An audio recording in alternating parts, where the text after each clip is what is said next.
an ordinary small town in a northern province of Chiang Mai, situated on the banks of a river. It made a convenient stopover for river traders and passengers throughout most of the year. A few barges, rafts, and sometimes even a large sailboat could usually be found moored at Fang. But all that was long ago, before the creation of the Trial of Champions. Now, once a year, the river is crammed with boats as people arrive from hundreds of miles around, hoping to witness the breaking of an ancient tradition and see a victor in the Trial of Champions.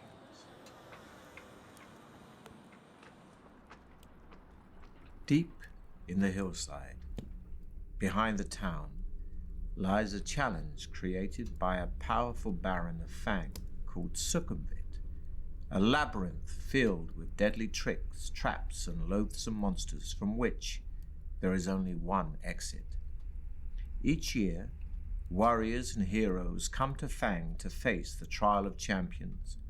Survival is unlikely, yet many take the risk, for the prize is great: a purse of 10,000 gold pieces and the freedom of Chiang Mai forever.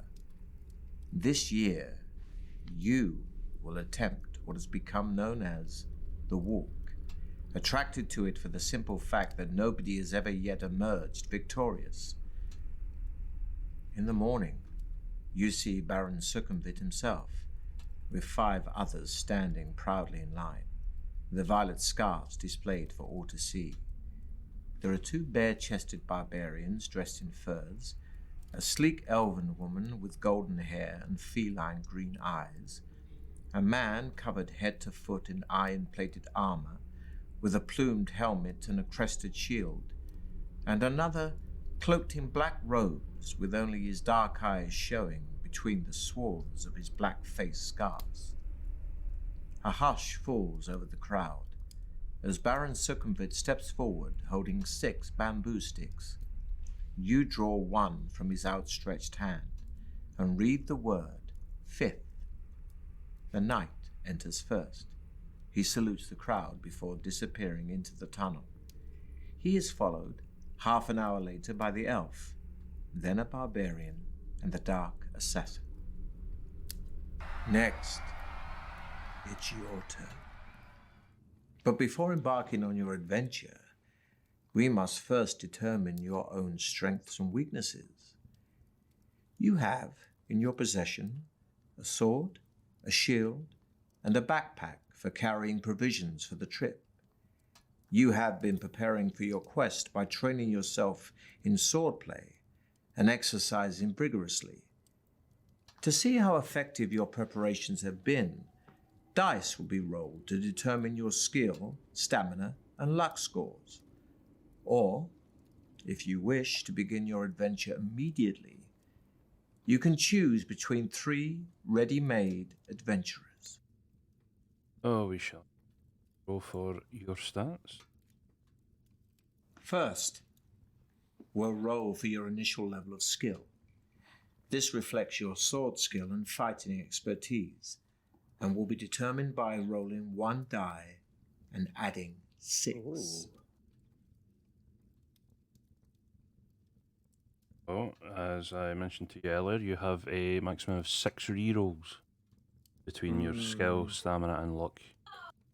Now, 4 is in the top half. Yeah. If you want to reroll. Let's just reroll once. For Once, now. okay. Have improved. Okay, yeah, I'm not gonna push it. Because knowing my luck, I'd end up rolling ones. I'll go with that. Then you, okay. Next, we'll roll for your initial stamina, which represents your strength. So the higher your stamina score, the longer you will survive. This will be determined by rolling 2 dice and adding 12. Only 6 there out of a maximum 12. Oh yeah, I'm You have re-rolling that one. 5 rerolls left. 4 now. Oh, 10. That would be pushing it. Keep it. Yeah, you have, let's say, 4 rerolls left for Next. luck. We'll roll for your initial luck, which represents how lucky an adventurer you are. Luck and magic are facts of life in the fantasy world you're about to explore.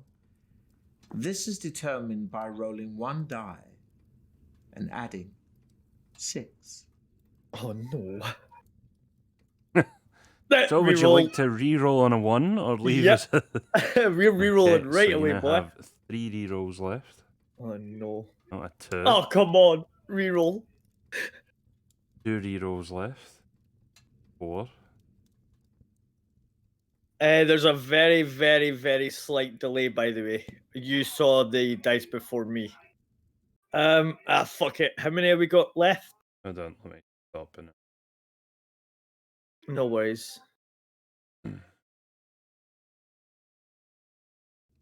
How many As in, rerolls did we have left? You have 2 left. Oh god. Screw it. What action's saying 1 reroll? No, wait, We it should rolled be 1. 2, because 1's for skill, 1's for stamina, and then you got a 1, a 2, and a 4. But yeah, two rerolls left, action. Try to jip you out a reroll there. Look at these outsiders. Yeah, reroll it. Okay, 1 left now. Oh, 5. Keep it. Keep it. I ain't even Okay. risking it. I think that You was may the same. also take That's a action magical got close potion enough with you to aid you on your quest.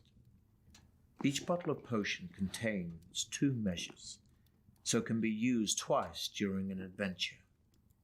You can choose from a potion of skill that restores your skill points to their initial amount, a potion of strength that restores your stamina points to their initial amount, or a potion of fortune that not only restores your luck points to their initial amount, but will also increase your initial luck score by 1 each time it's used. So, potion of skill, strength, or fortune?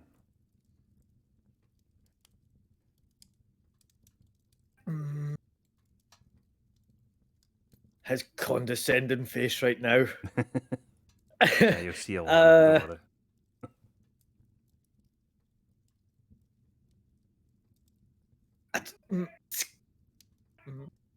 What's the top one again? That skill, eh?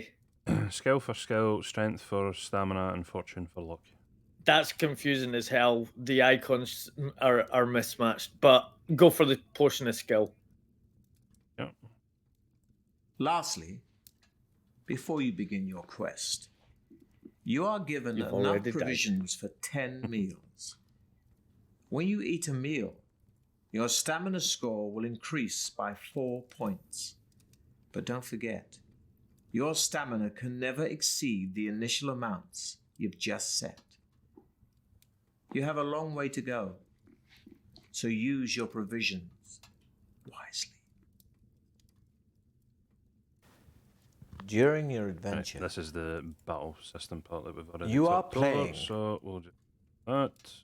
So, quick question. Now So, it is your obviously, turn to like, salute the my crowd. skill can go down, Holding your but violet the only scarf one that could have aloft, ever went up was the you luck take had I one took in the luck final potion. deep breath of cool, fresh air before turning to pass between the stone-pillared I mean, gateway there are choices during into this where Succumbert's corridors stats of will power affected to face negatively Okay. or positively, so through the mighty can't barrens exceed what you have just Deathtrap now.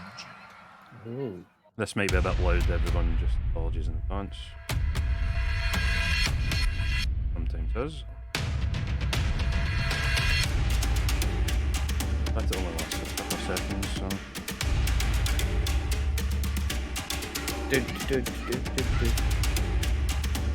He's been in something and it's annoying me. Oh, he's probably been in it.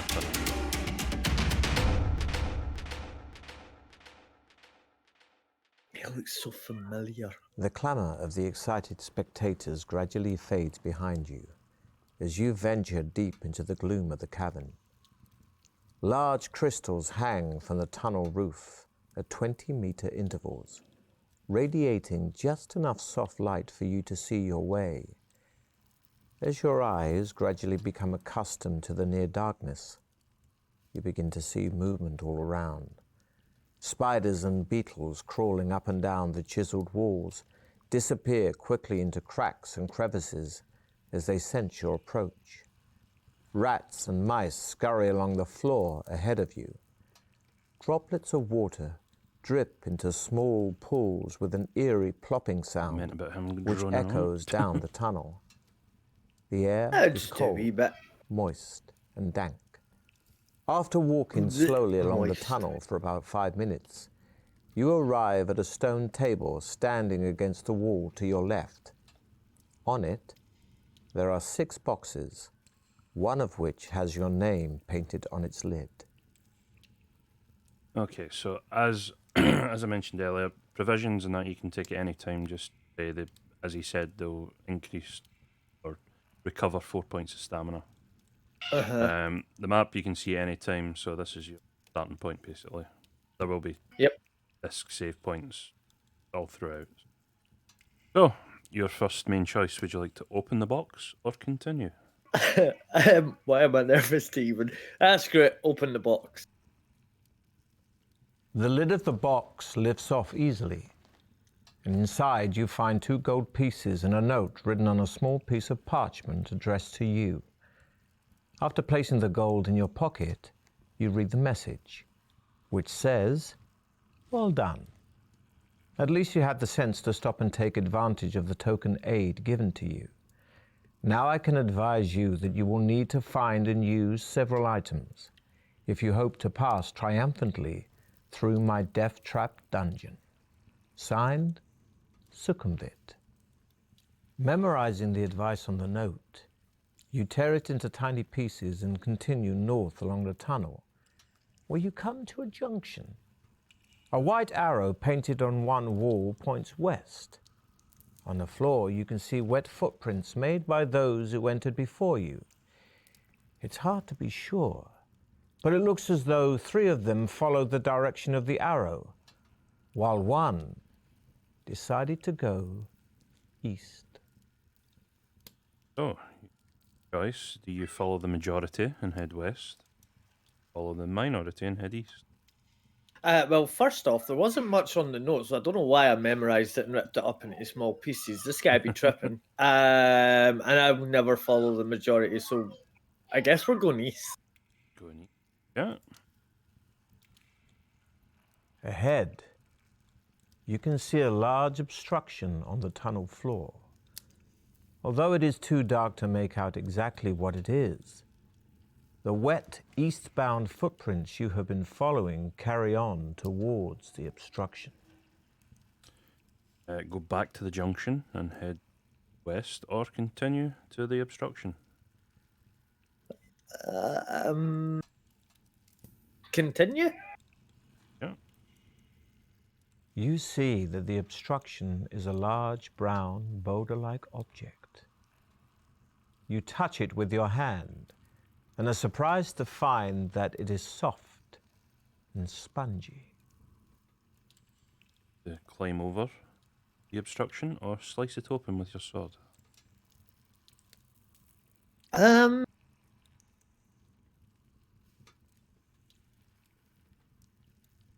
Slice it open? Wait, yeah, screw it, slice it. Yeah. Slice it and dice it. Your sword Soft and easily squishy. pierces the thin outer casing of the giant spore ball. A thick brown cloud of spores bursts out of the ball and envelops you. Some of the spores stick to your skin and start to itch terribly. You lose 2 stamina points as great lumps come up on your face and arms, and your skin feels as if it is on fire.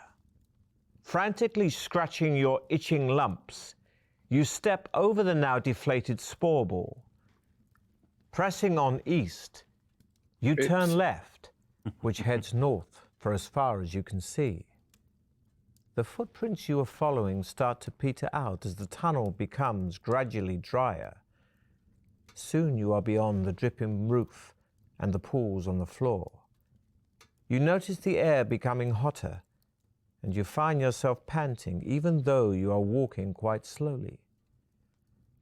In a small recess on the left-hand wall, you see a section of bamboo standing on its end. Lifting it down, you see it is filled with a clear liquid. Your throat is painfully dry, and you feel a little dizzy from the heat in the tunnel. Would you like to drink the clear liquid or continue north? Well, as I'm doing now, I am going to drink the liquid. Yeah. The water in the bamboo pipe is welcomely refreshing and adds 1 stamina point. It also contains a magical solution which will enable you to be exposed to melting point temperatures without harm. Discarding the bamboo, you start off north again, in good spirits. You find yourself dripping with sweat as the temperature continues to rise. As you struggle on, the heat intensifies until it becomes so unbearable that you feel yourself begin to pass out. Although the temperature in the tunnel is higher than you could normally tolerate, the liquid from the bamboo pipe keeps you alive, and mercifully, after a few moments, the temperature drops rapidly and soon feels almost cool again. On the left-hand side of the tunnel is a closed door. It has a small iron plate in it, which looks like it might slide open. 3 options this time. Would you like to try and open the door, slide the iron plate, or continue north?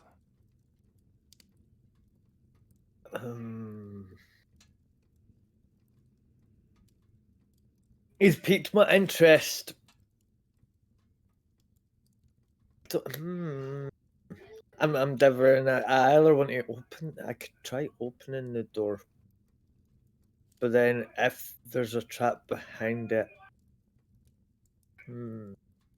slide the iron plate, see what's behind the door, and then try. Yeah, do that. The small plate slides open easily, and you find yourself peering into a room with a deep pit in the floor behind the door.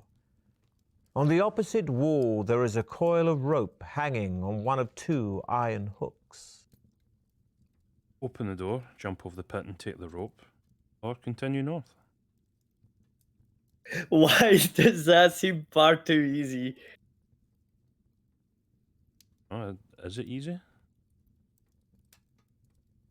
Fuck it, let's go balls to the walls and let's try jumping the pit and taking the rope. Yeah.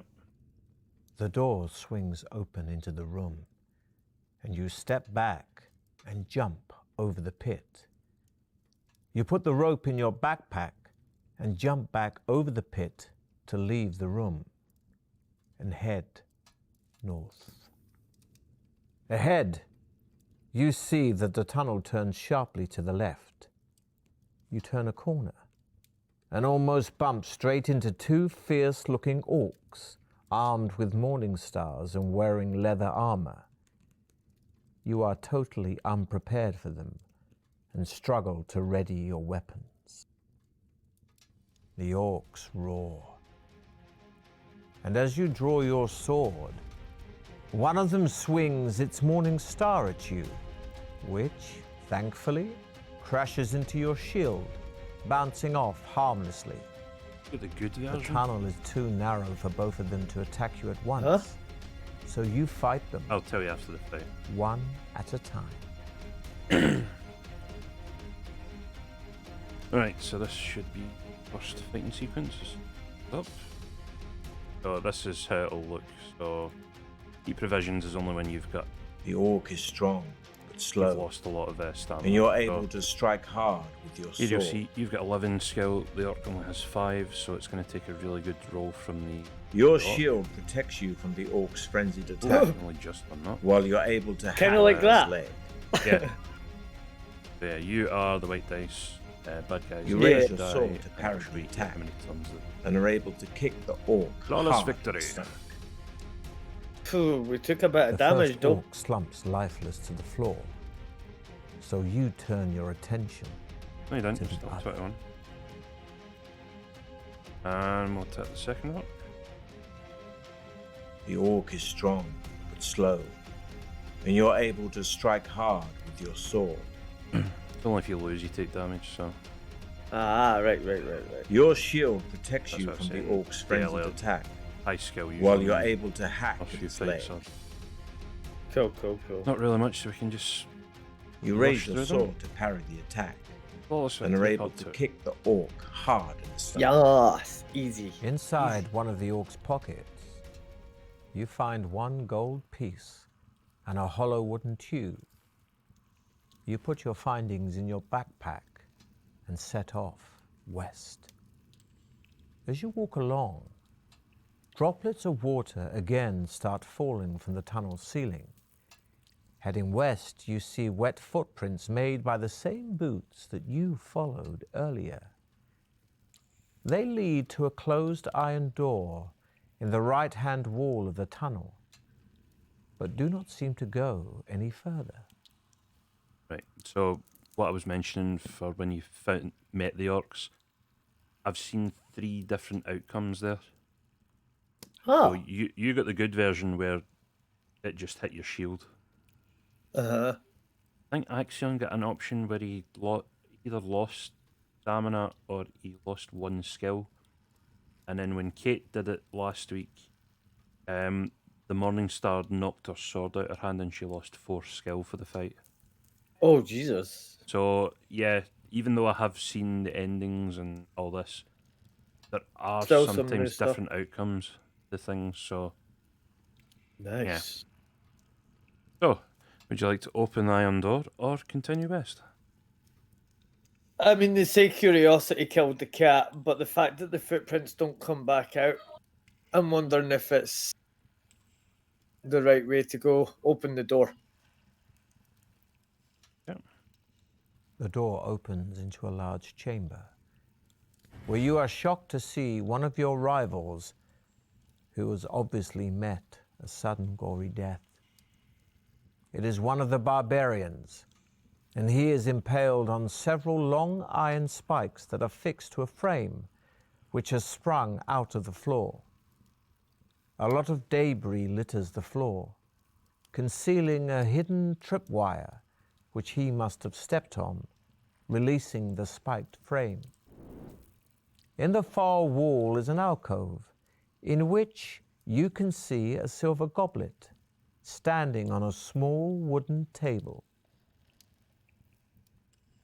Search the barbarian with the iron spikes. Walk towards the alcove or close the door and continue west. Probably smartest to search the dead guy in case he's checked his box and got some gold pieces. I feel like the fact that we're getting gold pieces, we want more, so he should have. Yeah, search him. The pouch on the barbarian's belt is empty, apart from some strange-looking dried meat wrapped in a cloth. Would you like to eat the dried meat found on the dead barbarian? Leave it and walk over to the alcove, or leave the chamber altogether.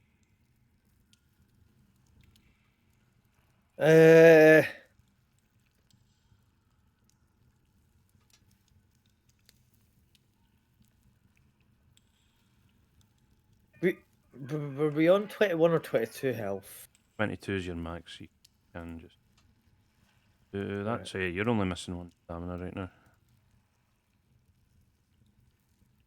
To keep my provisions, can we try eat the dried meat? See if that Yeah. restores our health. Never know. The meat contains herbs which increase your strength, adding 3 to your stamina score. But it can go higher than your max, so you only really get 1. So you're back Ah. up to full. Walk over to the alcove still, or leave the chamber and continue west. I feel like since we've came into the room, walk to the alcove. Yep. Please You don't trip walk and trip slowly fire. Please over don't. to the alcove, carefully checking the floor for any more hidden traps. You see that the goblet contains a sparkling red liquid. Would you like to drink the sparkling red liquid, or yet again leave the chamber? Yeah, fuck it. Let's drink the liquid. As you lift the goblet, it releases a sprung catch, and a dart shoots out of the wooden table leg. This will be a test of your luck.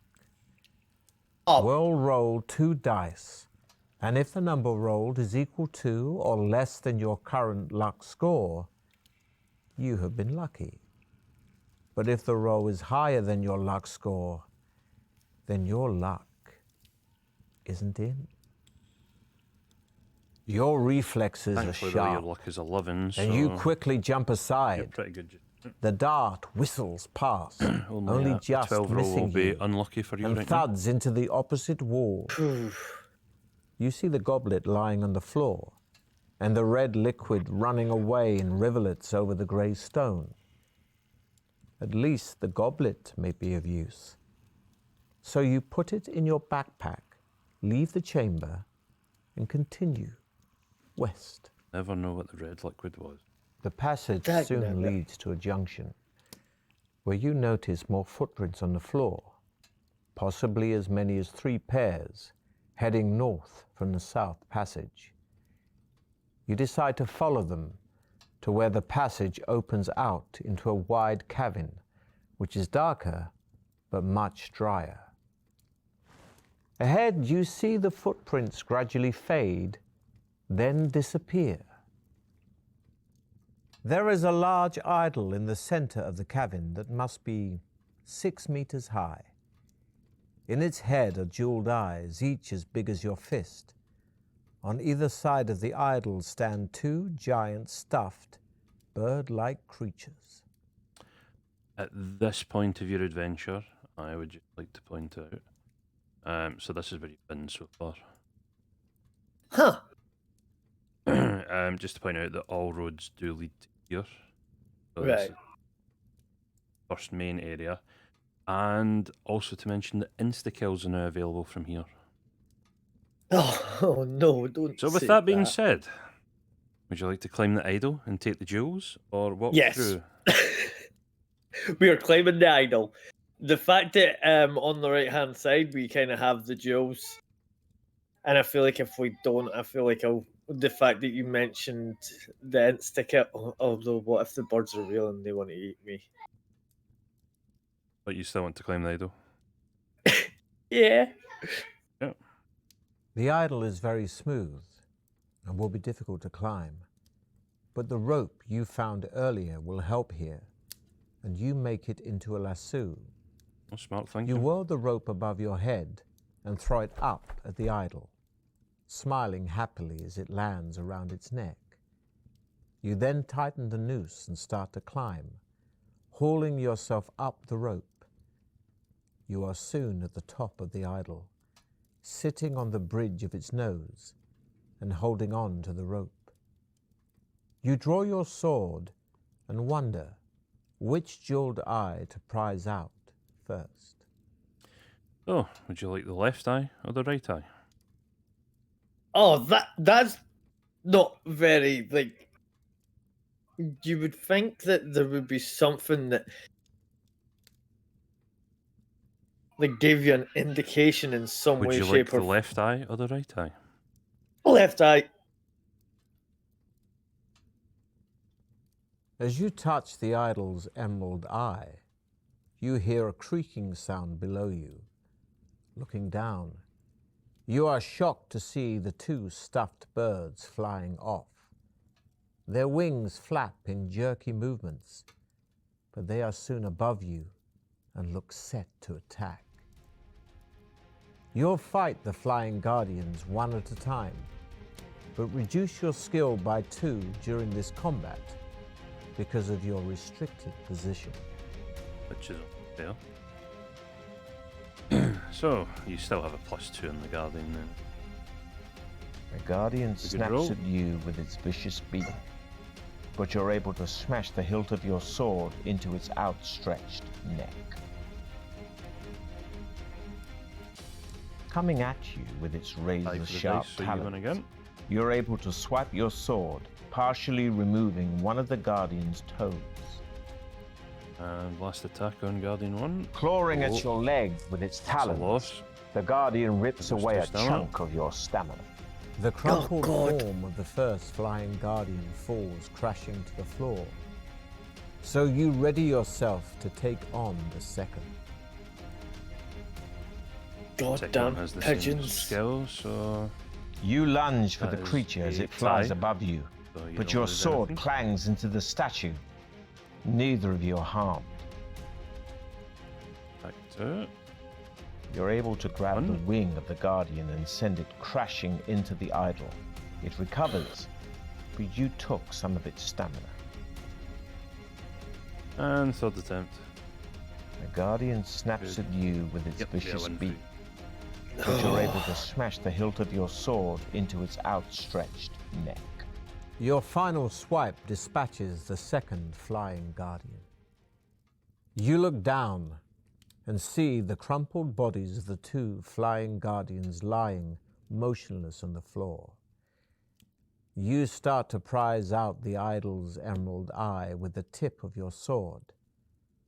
At last it comes free, and you are surprised by its weight when it falls into your hand. Hoping it may be of use later, you put it in your backpack. Would you like to prize out the right eye as well, or climb down the idol? I mean, we're already up here. Let's take the right eye. Yep. You try to force the point of your sword under the emerald eye. Much to your surprise, the emerald shatters on contact, releasing a jet of poisonous gas straight into your face. The gas knocks you out, and you release the rope, bouncing down the idol and crashing onto the stone floor. Your Adventure ends here. here. So we'll just put that as death number 1, starting at 25 to 8 for Mikasa. And There is a large idol. we shall just run through all this, apart from not doing The idol is very smooth. daft thing of picking the right eye. As I didn't realize they were the same Coming at jewels. you I've- with its razor-sharp talons. This, and we'll get to You manage to grab one of its legs. You may get lucky and not You're able actually to grab lose the any. wi- the this crumpled time. form of the first. Fucking hope so. The Guardian snaps let's at you, do it. coming at You you. watch Yes, sometimes you top. Humans over You're pigeons. able to grab the Sometimes the wing text of the jumps Guardian and Your final swipe You look down. So, would you like to prize out the right eye or climb down the idol? I think I would like to prize out the right. I climbed down the Okay, bloody I'll just idol. click that No, again. climb down the idol. Climb down the idol. Back on solid ground Please. once again Yeah, on the cavern go again. floor. You try to shake the rope off the idol's neck. This will be a test of your luck. Remember, 2 dice are rolled. Equal to or less than your current luck score, you'll have been lucky. Higher than your current luck score, you have been unlucky. The lasso loosens itself. And you are able to shake it free of the Just. idol's neck. Ha It ha. falls to the floor with a loud clatter. Phew. You quickly coil the rope up again and put it in your backpack, wasting rope no again. more time in the cavern. Might be needed later You down the run line. forward to the tunnel in the northern Yeah, wall. yeah. Not much farther down the tunnel, I literally you thought come that was to a a 12 closed there. door on your left. Putting your ear to the door, you listen intently but hear nothing. Would you like to open the door to the supposed empty room or keep walking north? Keep walking. Yeah, keep walking. The I feel tunnel like twists and I'm turns, nervous now. but keeps steadily north. Ahead, you see a thin shaft of blue light streaming down from the ceiling to the floor. It sparkles and shimmers, and you can see images of laughing faces in the light. Would you like to walk through the light or around the light? I think walk around the light. I think we need to walk around the light. Yep. You come to an arched doorway set in the right-hand wall of the tunnel. The heavy stone door is closed, but there is an iron latch and a round handle. Try the door or continue along the tunnel. By the door? Try the door. No, continue. Continue. Yeah, okay. The tunnel ends shortly at a junction. Looking left and right, you see a narrow passage disappearing into the dim distance. West or go east? Go west. Ahead, you hear the sound of rocks being ground and crushed. The noise grows louder, and suddenly you realize that the wall on your right is starting to collapse.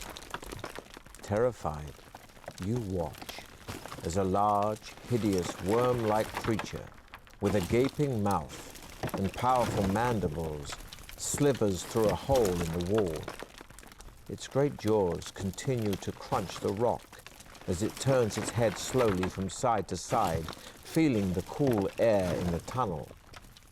It appears to be totally blind, but seems to know of your presence, perhaps sensing the heat of your body. It starts to slither towards you with its mandibles wide apart to attack.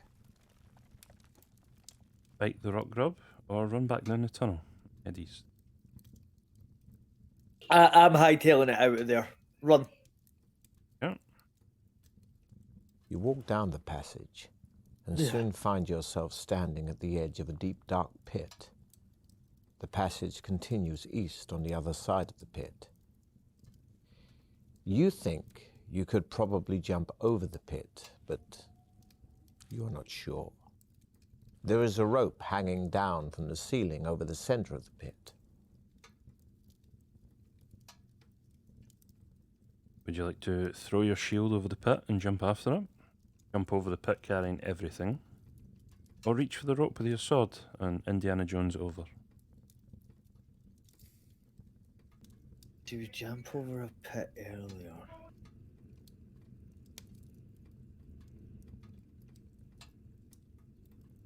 Jump over?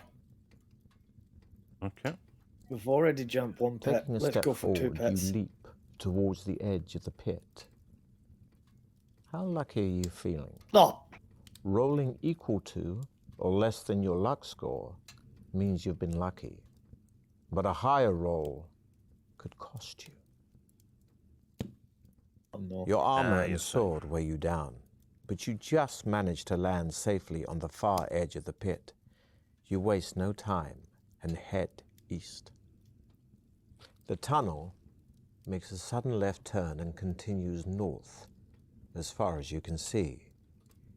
You soon arrive at a closed wooden door in the left-hand wall.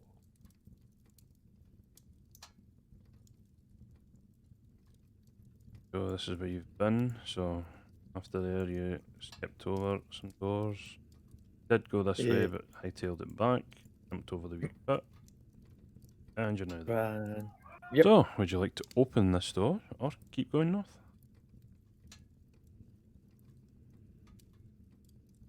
The fact you said I've skipped over some doors makes me want to open I this merely one. pointed out what was on. No, I know. Oh. Open it. Yep. The door opens into a large candlelit room filled with incredibly lifelike statues of knights and warriors. A white-haired old man, dressed in tattered rags, jumps out from behind one of the statues and starts to giggle. Though he looks like a fool, the sparkle in his eyes makes you think there is more to him. In a high-pitched voice, he says, "Oh, good! Another stone for my garden. I'm glad you have come to join your friends. Now, I'm a fair man, so I'll ask you a question. If you answer correctly, I'll let you go free. But if your answer is wrong, I'll turn you to stone." He starts to chuckle again, obviously pleased with your arrival. So, would you like to wait for the old man's question? Try to attack him with your sword? Or try to make a run for the door? I can turn people to stone and attacking them is a stupid idea. Running for the door could be a stupid idea. Wait for his question? Yeah. The old man points at one of the statues, and you recognize it immediately. It is the knight who started the trial of champions. The agonized look on his face locked in stone for eternity. The old man smiles, saying, This man weighs 100 pounds plus half his weight. How much does he weigh? "What will you answer?" Question was, this man weighs 100 pounds plus half his weight. Is he 100, 150, or 200 pounds? Say that again? This man weighs... This man weighs 100 pounds plus half his weight.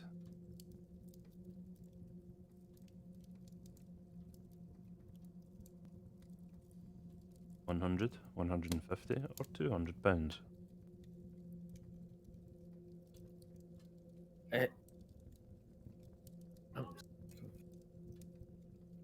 Man weighs 100 pounds plus half his weight. So it should be 150, but I'm missing something. Fuck it, 150 pounds. I'm missing something and my brain's not clicking, but my brain knows I'm missing something. It's wrong, but 150?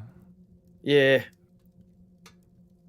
Still smiling, the old man looks at you and says quietly, "Wrong." And before you can do anything else, he mumbles a few strange words into the air. You feel your muscles harden and your skin go taut. You start to panic, but there is nothing you can do to stop the petrification of your body. Your adventure ends here. Yeah. I'll put that down as Mikasa Death 2 at around 7:45. I know exactly what I missed. Out here again, and it should give it the choice to go The tunnel or makes get a off. sudden left turn and continues. So, would you like to open the door or keep Open the going door. north? We're going back to face this old man. The door opens. Would you like to wait for his question? Wait for his Attacking him? question. Yeah. Done. The old man points at one of the statues. So, this man weighs 100 pounds plus half his weight. Is he 100? I doubt you're going to answer 150 again. Or 200? He's 200. He told me he weighs 100 plus half his weight. So he's got to be double that. He's got to be 200. He can't be 100. He's obviously not 150.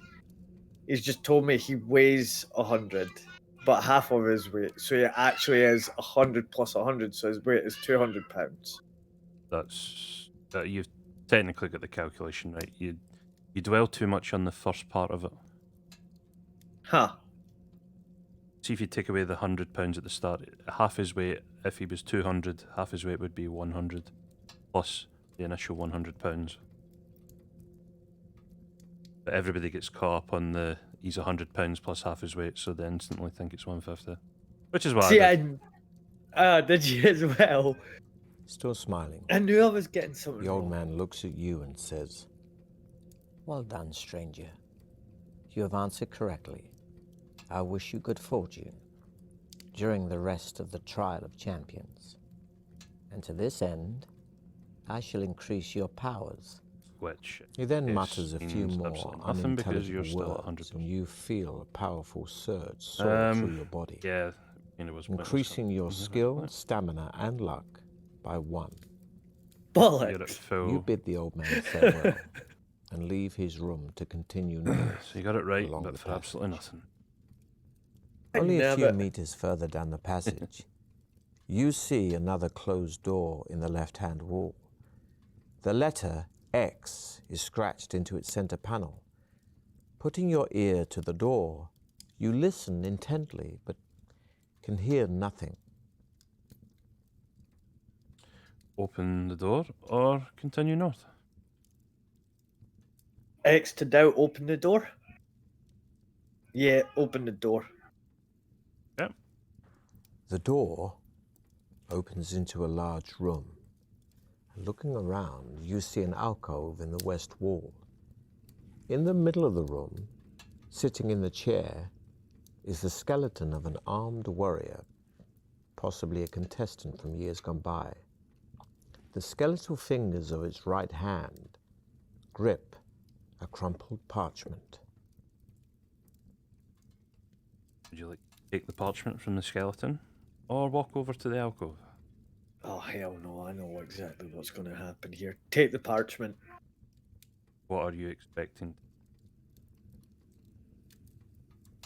To be ready to hightail it the hell out of here when the skeleton gets up and tries to eat me. That's an old cliche. Why would the skeleton? Touching the parchment has precisely the effect you had feared. The skeleton well, lurches never mind. forward, and rising from its chair I was like, in hell a no. series of jerky movements, raises its sword to strike you. Lunging sideways, you draw your sword to defend yourself. Wait. The skeleton is strong, One for you. but slow. You swing your sword, which smashes into its leg. You dodge to the side Aye, as the there, so warrior that's swings fine. its sword. Got a +3 in You skill kick out, towards the knocking skelly. its legs out from under it. And round Finish 3 You run around is the a tie in the jerking dice skeleton, again, so smashing your sword God's into sake. its arm. Once again, you reach for the parchment, only this time lying amidst a pile of broken bones. Unfolding it, you see a map of a room with a drawing of a hideous creature inside it. Beneath the monster is a rhyme, which reads, "Should you meet the manticore, of its tail beware. Shield yourself against the spikes, flying through the air." You fold up the piece of parchment and put it in your backpack, repeating the rhyme over and over to yourself. You walk across to the alcove. At the back of the alcove are some steps leading down into a cellar. Cobwebs brush your face as you descend. The cellar ceiling is quite low, and the floor is strewn with debris. In the middle of the wall opposite you is an archway, which leads into another crystal-lit tunnel. There are large mushrooms growing on the debris to your right. would you like to step through the archway or stop to eat some of the mushrooms? I think we all know what happens if you stop and eat spooky, creepy mushrooms. I ain't taking no risk with mushrooms. I'm not taking mushrooms. any. I'm not taking any chances with mushrooms. We've already got max health. Step through the archway. Archway, okay. The tunnel continues west for several hundred meters, finally ending at some steps leading up to a closed trapdoor. You climb the steps slowly, hearing muffled voices above you. In the dim light, you can see that the trapdoor is not locked. Would you like to knock on the trapdoor or bust through the trapdoor with your sword drawn? Bust through. Yep. Knocking on it's just going to alert anyone You if we throw burst the through. We trapdoor surprise. open and run up the steps into a bright, lantern-lit room. 2 goblins are sharpening their short swords on a stone set in the middle of the floor. You catch them momentarily off guard, but they quickly recover and both rush forward to attack you. A point of note here, adventurer. Because of the shape of the room, both goblins will have a separate attack on you in each attack round. However, here your attack will only be effective on one of the goblins. Against the other, you must still use your attack strength in a normal way. One of the But makes a even face if on your it. attack would have been effective, you will not wound it. It will just count this as though you have defended yourself. However, if its attack strength is greater, it will have wounded you in the normal way. You're at a disadvantage, technically. But you've got a plus 6 skill on these guys. You hurl yourself at your enemy, fists So, flailing, as you'll see here, the and first land a stunning goblin's blow. attack is normal. But Yeah. the second goblin is basically a defense. You both swing for each other, and in the confusion, So, see, even though you're both miss. 11 points higher, it just misses it. Oh. First you goblin thrust your is sword, for the win. and you clearly damage the creature. Can happen several times through this. You lunge at the creature's stomach with your Decent sword rolls. drawn, but the But creature just whips like around, nice. parrying your blow. Neither of you are harmed. Kill the first goblin. Your 11 enemy again, is strong, Jesus. but slow, and screams in pain Oh as your no, sword Locke, don't sinks be with into me at his the leg. start of the game. Right, so now wait. Second. You hurl yourself at your A loss on enemy, the dice, but fists your flailing, highest skill. and land a up stunning for blow. it.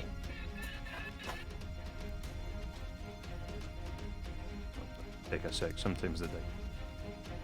You Screw thrust up your with that. sword, and Yeah. you clearly damage the creature. And blast attack. Your enemy Ooh, is sneak strong, eyes. but slow, and screams in Survive the pain high as skill. your sword sinks into his leg. Triumphant in one of your toughest battles to date. You see that the only furniture in the goblin's room is a table, 2 chairs, and a cupboard on the wall. There are 2 closed doors, one in the west wall and the other in the north wall. So you can open up the goblin's cupboard, or open either the west or the north door. Can we bring up the map a second? Yeah, sure. So here's once you've been. That was the old man's place. Yeah. I'm pretty sure that was Skelly's. I don't know. Could you zoom to the left a little?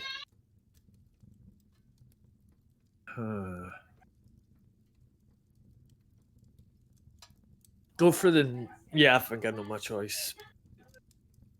So North open the door. cupboard. Okay. Open the north door. Yeah. The door opens into another tunnel, which rises gently into the distance.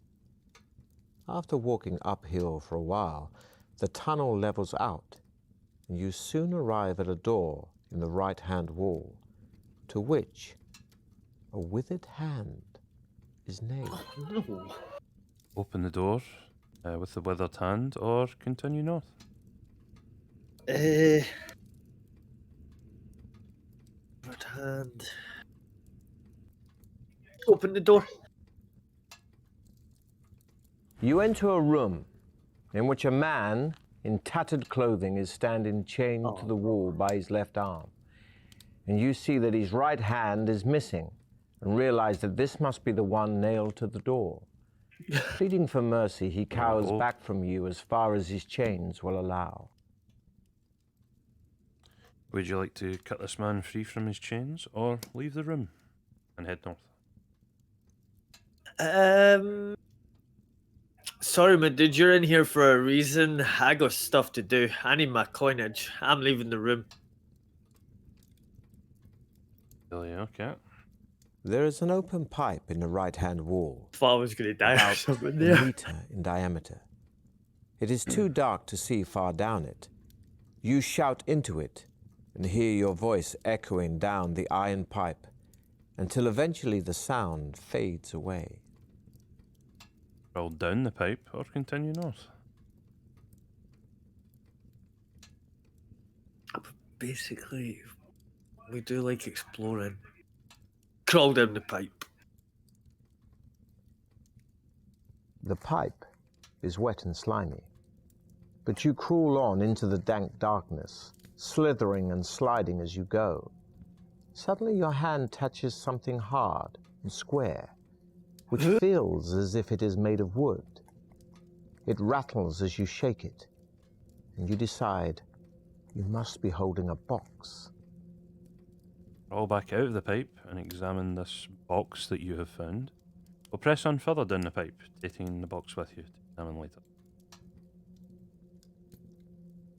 Right, we're slipping and sliding down the pipe already. We've got the chance to crawl out of the pipe.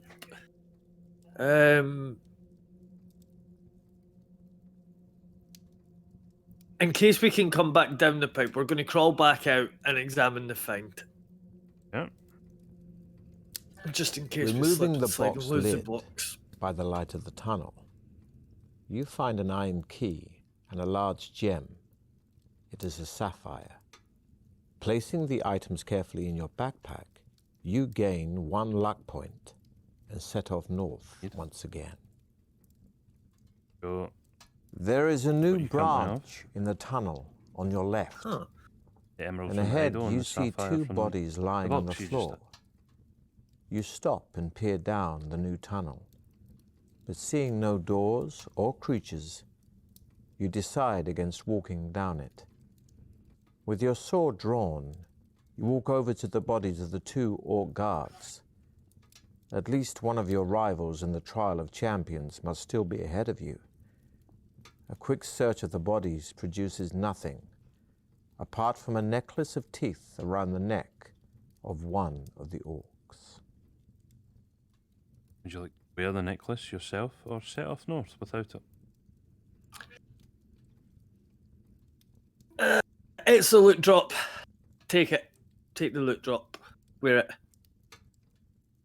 The necklace is an amulet of strength, which adds 1 skill point and 1 stamina point. It's right now. Pleased with your For find, God's sake. you continue your quest. Overhealing is not a thing. north. The tunnel damn soon it. ends at a I was hoping junction. it was an epic quality. Standing there alone and wondering which way to go is one of your rivals. It is one of the barbarians. You call out to him, but at first he does not answer. He merely stares at you coldly, his hands firmly gripping his axe. You walk up to him and ask which way he is heading. He grunts his reply, saying that he is going west, and you may go with him if you wish. Head west with the barbarian or decline his offer and head east. I think heading east has served us well most of the time. Decline his offer and head east alone. Yep.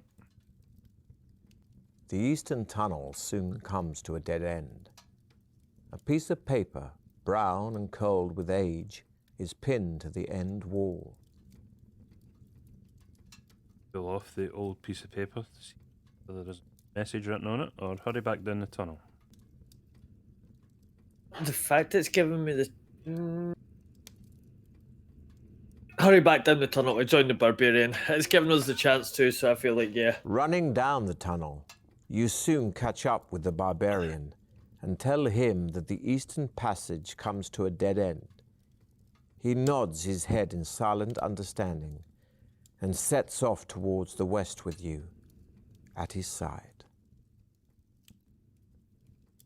Although you are slightly uneasy in each other's company, knowing that there can only be one winner in the Trial of Champions, you are both content to share in the benefits of a temporary alliance. And you begin to tell each other of your exploits so far, of the monsters and traps encountered and the dangers overcome. Walking along, you soon come to the edge of a wide pit. It is too deep and dark to see to the bottom. The barbarian suggests he lowers you to the bottom with his rope, saying he has a torch which he can light for you to use.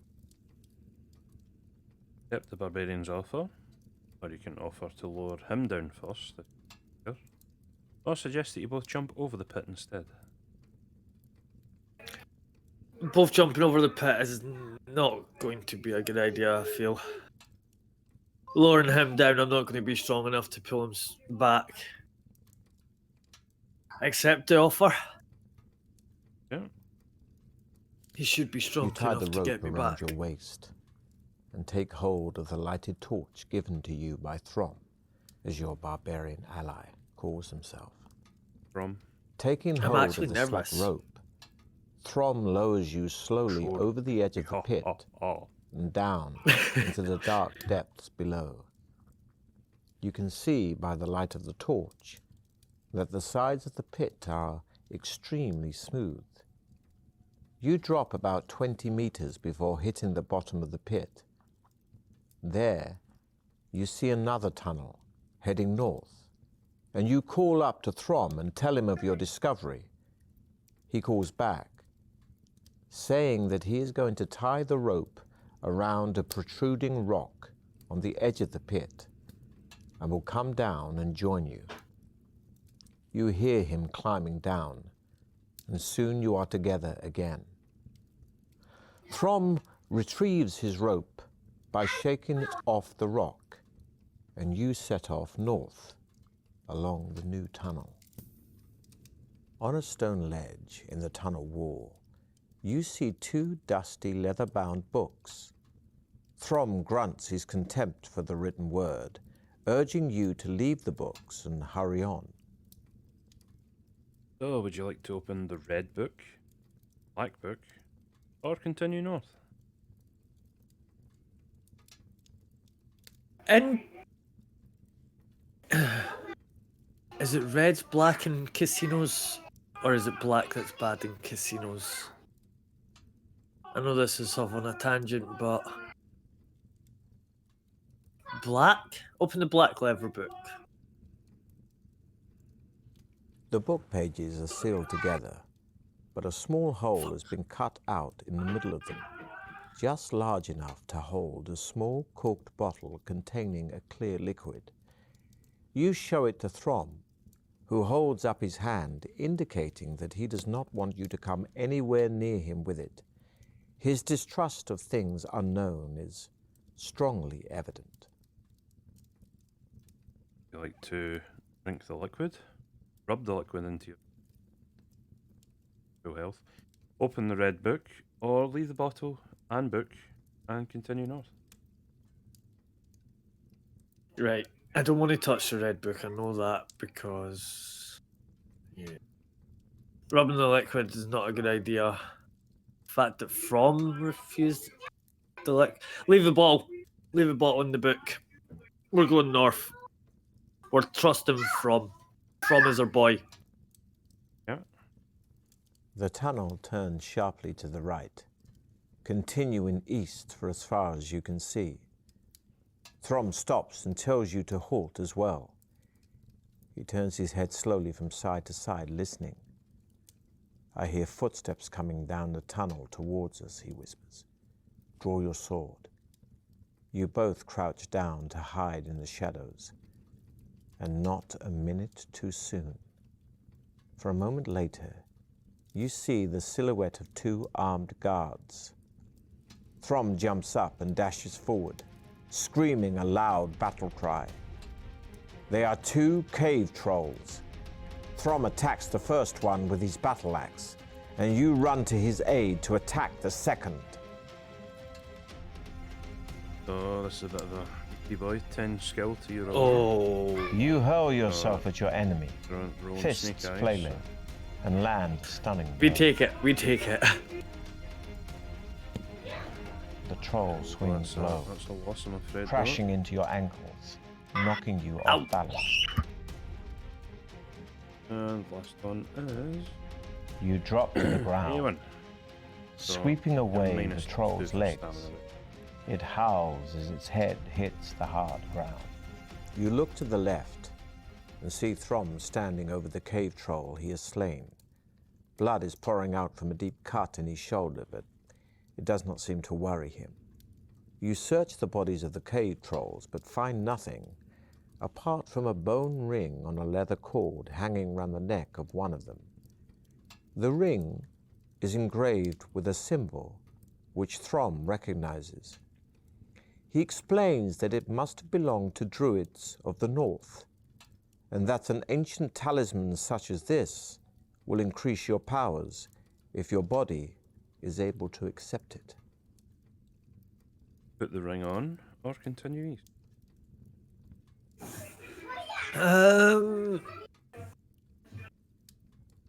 Instant deaths are still a thing, aren't they?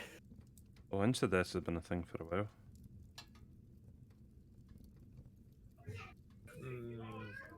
The fact that he gave me a warning if my body can accept it. We're going to skip the ring, continue east. Yep. The tunnel leads into a damp cavern with a high ceiling and rock-strewn floor. Long and wet, teeth-like stalactites hang down threateningly. Their constant dripping creates smoky pools on the floor. The tunnel carries on through an archway carved in the shape of a demonic mouse. Search the chamber or head straight for the archway.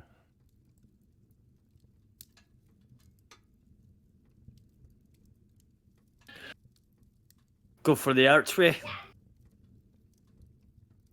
Yep. The tunnel ends at a large oak door. Throm wastes no time in testing the handle and is somewhat surprised to find the door unlocked.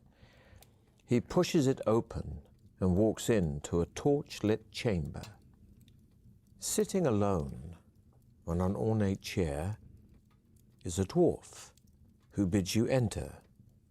As you do so, the oak door swings shut behind you.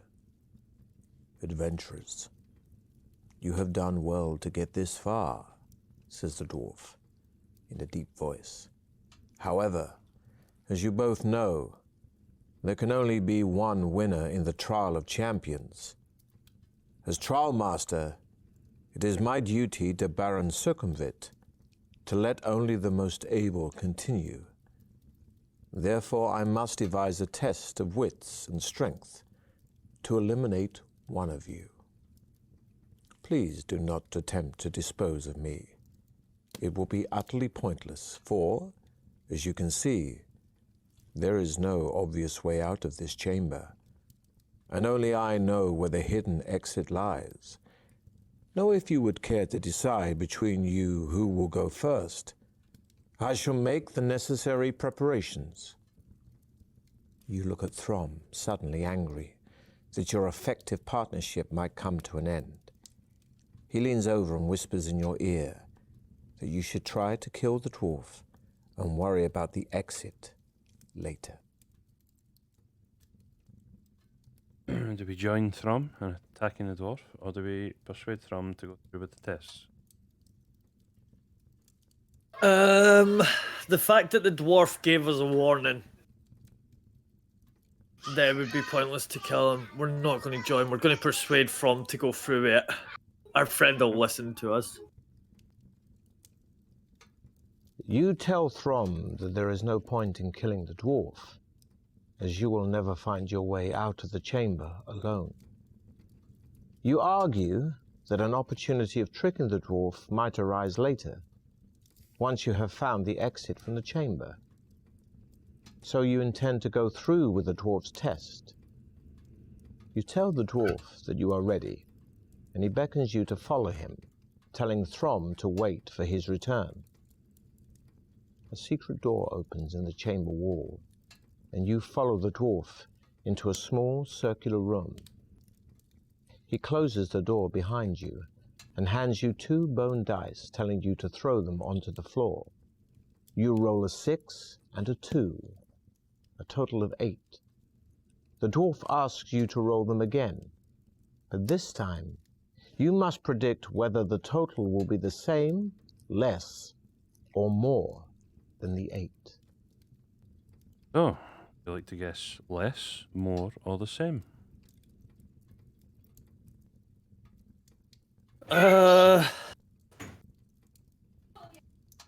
Less. And... Oh, The Snake dwarf Eyes, Jesus. congratulates you for guessing correctly. You lucky He bugger. tells you that you must now progress to the I mean, we second had them stage of the better. test. He reaches for a wicker basket and tells you that a snake is held within it. He tips the basket over, and the snake drops onto the floor. It is a cobra, Unreal. and it rears up in the air, ready to strike. The dwarf tells you that he wishes to test your reactions. Barehanded, you must grasp the cobra below its head, avoiding its deadly fangs. You crouch down on the floor, tensing yourself for the moment to seize it. This will be a tough test of your skill. Not With really, 'cause you've lightning got 11 speed, skills, so... You thrust your hand out and grip the cobra just below its open mouth. You lift it up, and with your arm outstretched, you dangle it in front of the dwarf. He doesn't flinch, but says in his calm, expressionless way, Please put the cobra back in the basket and prepare for the final part of the test. Follow me. You do what he says and follow him back into the chamber, where Throm is pacing up and down, obviously ill at ease. You wave to him while the dwarf opens a second secret door and tells you to walk on through and wait for him. Again you comply, and you find yourself in another circular room, although this one resembles a small arena. The floor is covered with sand, and a small balcony runs around the arena wall. Opposite the secret entrance you came in through is an ominous-looking wooden door. Suddenly you hear a shout, and you look up to see the smiling dwarf standing on the balcony. He throws 2 pieces of paper down to you. On one of them, the words, "No crop is," are written. On the other, "Ruin Moat." In his ever-calm voice, he says, If you rearrange the letters of the words, you will find the names of 2 creatures. You may choose which one to fight in my arena of death. Can you identify the creature by rearranging the letters? So, we'd like to fight the anagram of No Crop Is, the anagram of Ruin Moat, or you can't identify either of the creatures. No crop is. Figured Scorpion. Ruin Moat. Minotaur? Minotaur. Okay. I think it's Minotaur You and call out Scorpion. to the dwarf that you are ready to fight the Minotaur. Ha! The wooden door rises slowly, and you see the fearsome beast, half man, half bull, step into the arena. Steam blows from its nostrils as it works itself up into a rage, ready to attack. Suddenly it rushes forward, swinging its double-headed axe. Oh god. I did expect the Minotaur to have more skill than 9. You manage to get around the Unfortunately, back it is of a your enemy, loss, so you're now but it quickly minus kicks 4 on the backward, old tail. catching you agonizingly in the Ouch. stomach. You try to Oh, run God. around the Minotaur, but it grabs your arm, And -6. throwing you hard into the wall. The Minotaur That is leans forward and takes a run at you. Speed is impressive, but you duck and roll aside, landing a heavy blow on its shin. The dwarf calls down from the balcony, congratulating you on your victory. He throws the sack down into the arena and tells you to relax and regain your strength for the final part of the test. Then he walks off, saying he will return in about 10 minutes. You open the sack and find a jug of wine and a cooked chicken. Eat and drink the dwarf's offerings, or sit down and await his return.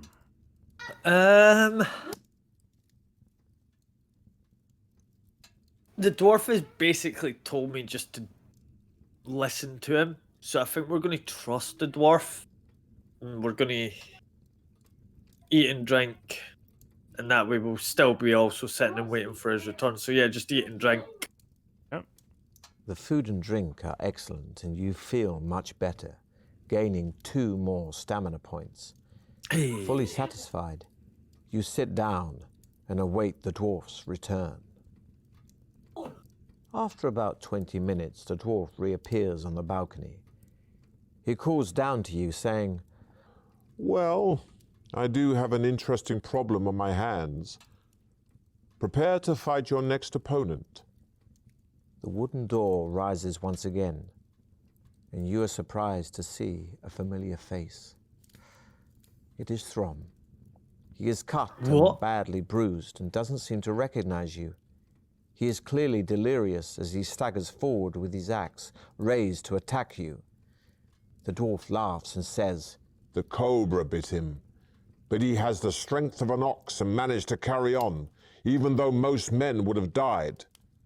Now you must fight him to decide finally which of you will continue the trial of champions. Dun, dun, dun. You shout abuse at the dwarf, protesting the cruelty of such a contest. He merely laughs, and you have no option but to defend yourself against poor Throm. Despite his wounds, he is immensely strong.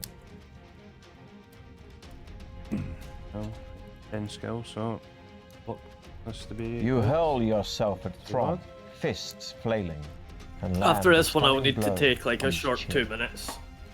Yeah, sure. You drop to the ground, I'll sweeping run. away Throm's legs. Guys. You hate it as he howls as his head hits the hard ground. Yeah. I don't want to kill you though, From. And Why did it last, have to come to this? Another one. And you duck, grab I him, fucked him up. and ram his head hard into the wall.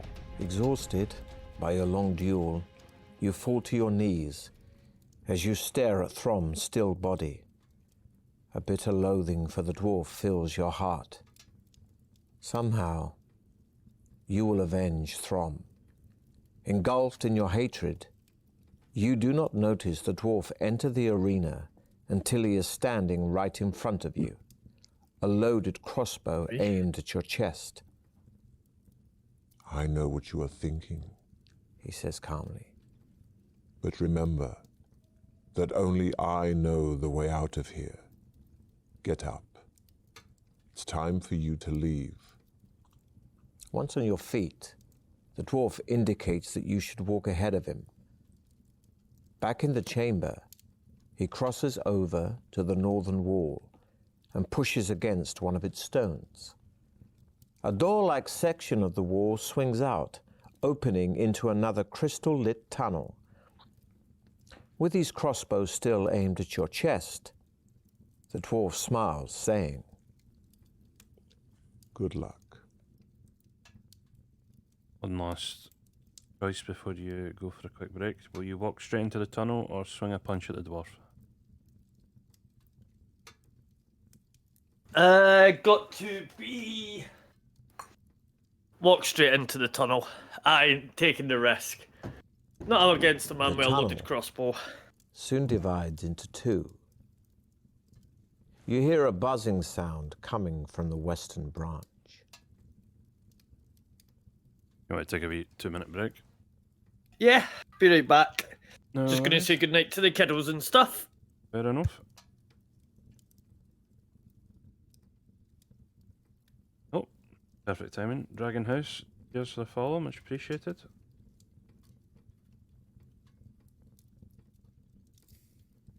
I'll mute myself on Discord, that helps.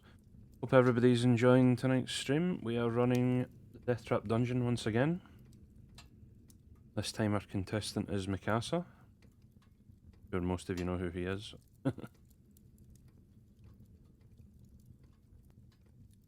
This is the 5th episode out of 6, so next week's will be technically the season finale with my last contestant. I'm kind of hoping they bring out another game of this so we can run a season 2 sort of thing. Yeah, hope everybody's having a good week so far. What time are we at? 8 roughly. We've been near the end by now, but about an hour and a half for everyone else. Things happen.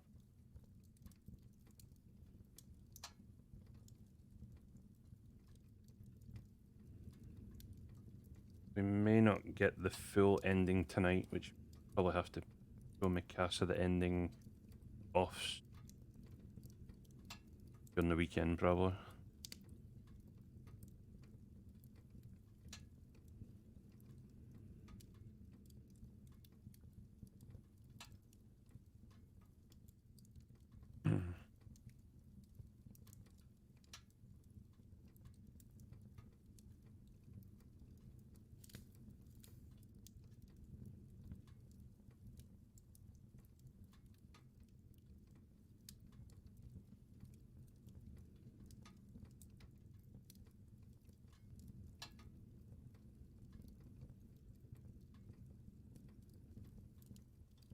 So, let's see happening there.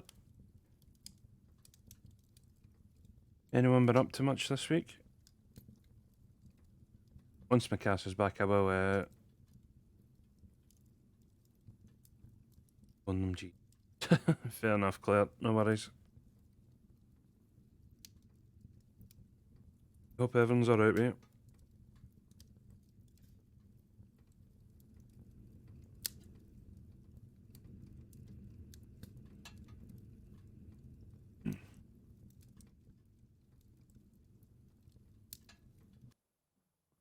Things.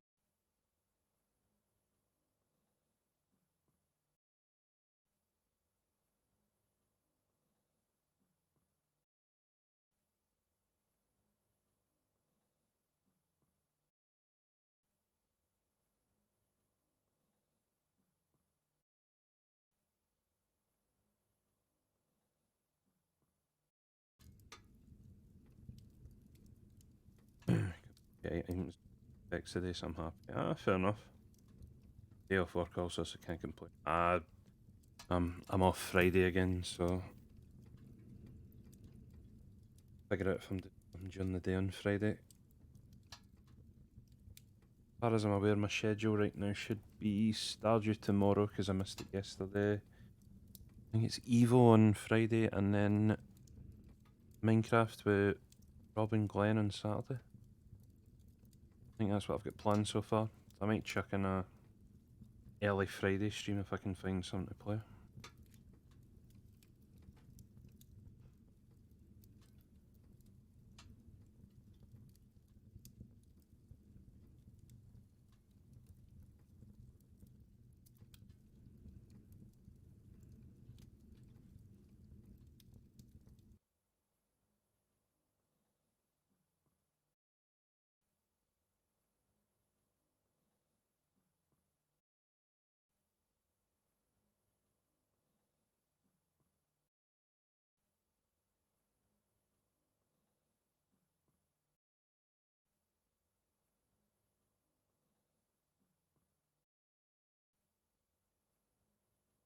Plan is fair enough.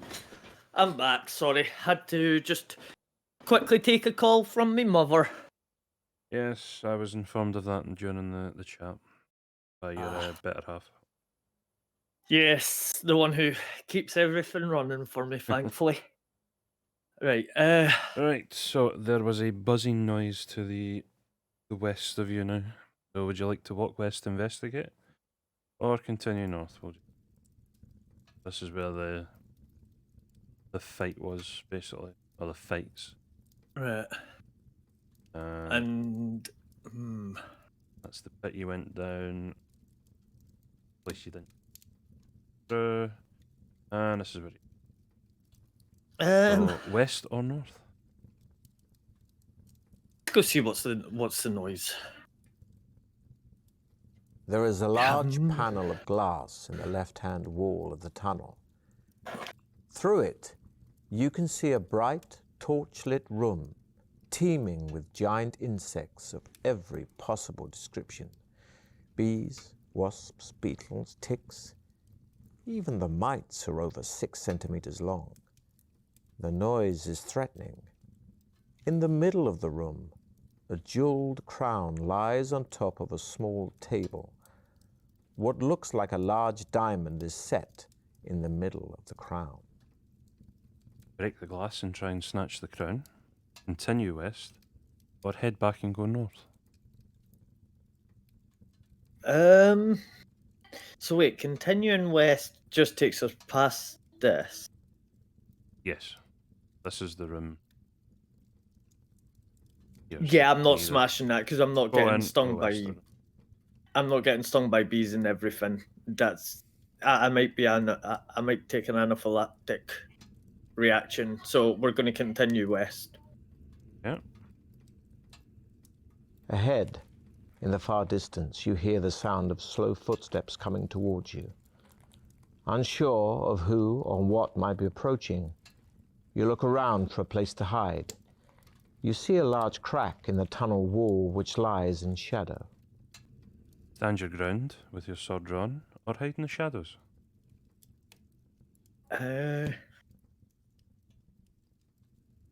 In case it's orcs again, it's probably not best to hide in the shadows. We don't have the backup from this time. Stand ground with my sword drawn, so I'm ready. Yep, stand ground. Yep. A crippled man with shackled feet shuffles into sight, carrying a wooden tray laden with bread and water. Not the fight you were He expecting. looks but tired and miserable, and quite unmoved by the sight of you, and tries to walk past.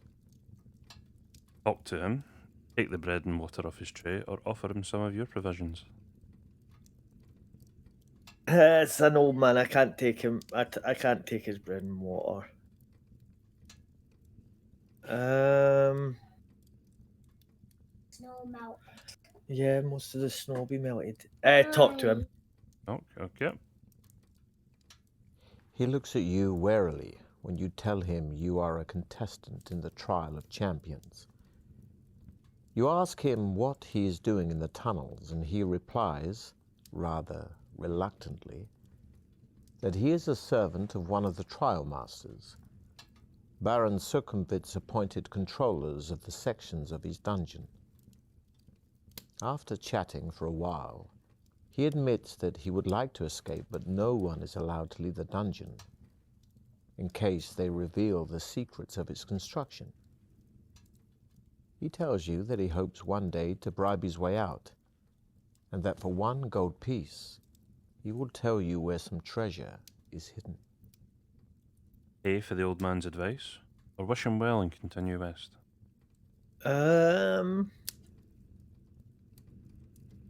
Pray for the old man's advice. He takes your gold We've got piece 3 gold coins, and so tells you that in a northern tunnel, there is a wooden chair carved in the shape of a demon bird. In the arm of the chair is a secret panel which contains a potion in a glass phial. It's a Doppelganger Potion, if I remember right. Good luck. I hope we meet again outside these infernal tunnels. The man shuffles off, and you continue your journey. After a short while, you arrive at another junction in the tunnel, with a choice of 2 directions. Heading west, or go north? Bring up the map again.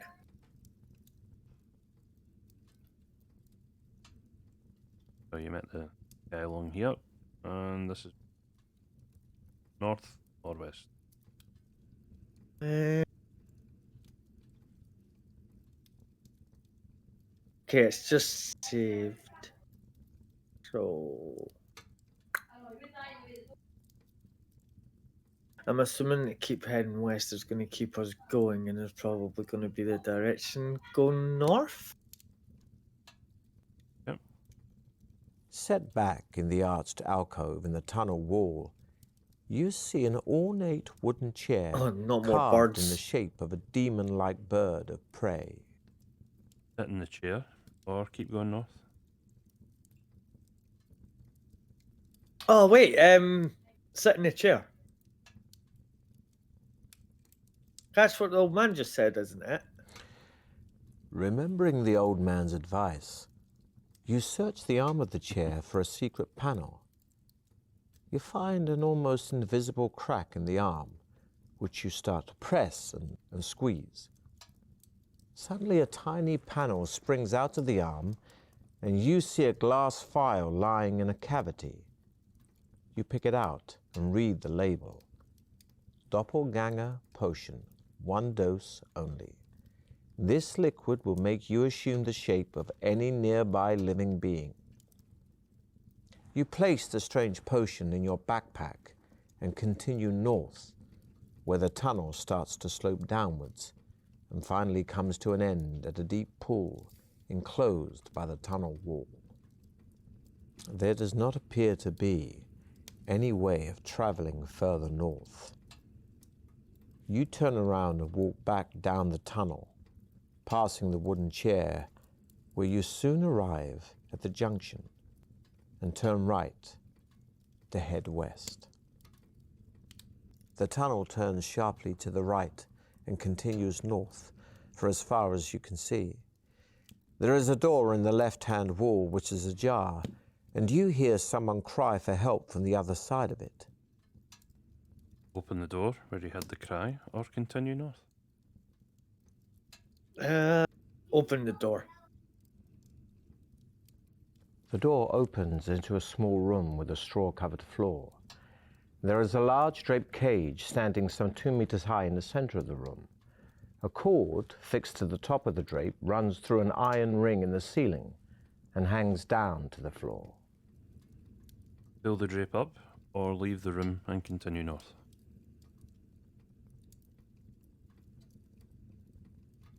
I'm probably going to be attacked, but pull the drape up. You pull the cord and watch the drape as it rises up the sides of an iron cage. The woman's voice urges you to be quick, telling you that the room is booby-trapped, so that the floor will fall away in 1 minute because of your extra weight. Still wish to help, or leave the room completely? Sorry, woman, but you're a stupid woman for getting trapped. We're leaving. Yep. The tunnel continues for quite a distance before you reach a junction. That's the left. So you have the two options, west and north. Continue north. Yep. A brown velvet curtain is draped over an archway in the eastern wall of the tunnel. Go back the curtain and walk through, or continue north? Pull back the curtain and walk through. You enter a cold room, divided by a deep chasm. A rope is stretched taut across the chasm to the far side, where a magnificent winged helmet rests on top of a pole. Walk across the tightrope to reach the helmet, or return to the tunnel and continue north?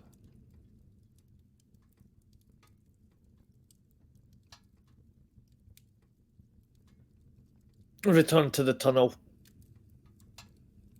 Yep. The tunnel continues north a long way before turning sharp right. Around the corner you come to a dead end.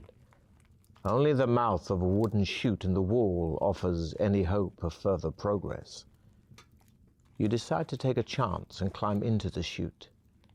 You slide gently down and emerge into a room, landing on your back. As soon as you stand up, you are confronted by the most repulsive sight you have ever laid eyes on.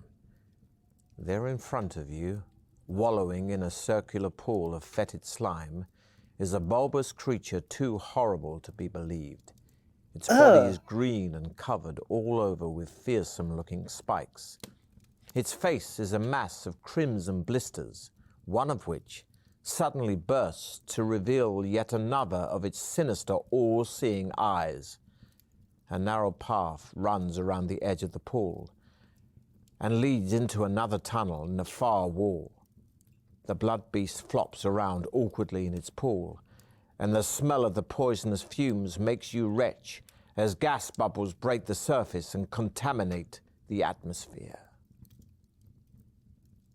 Run around the side of the pool towards the tunnel, or attack it with your sword? Try and run around it. As you run around the narrow path, you suddenly start to feel dizzy. The gas from the pool is taking effect. your vision starts to blur and you lose your balance. You are only half aware of the blood beast's tongue as it wraps itself around your leg and drags you into the pool of slime. After being pre-digested by the vile slime, the hideous blood beast will consume you at its leisure.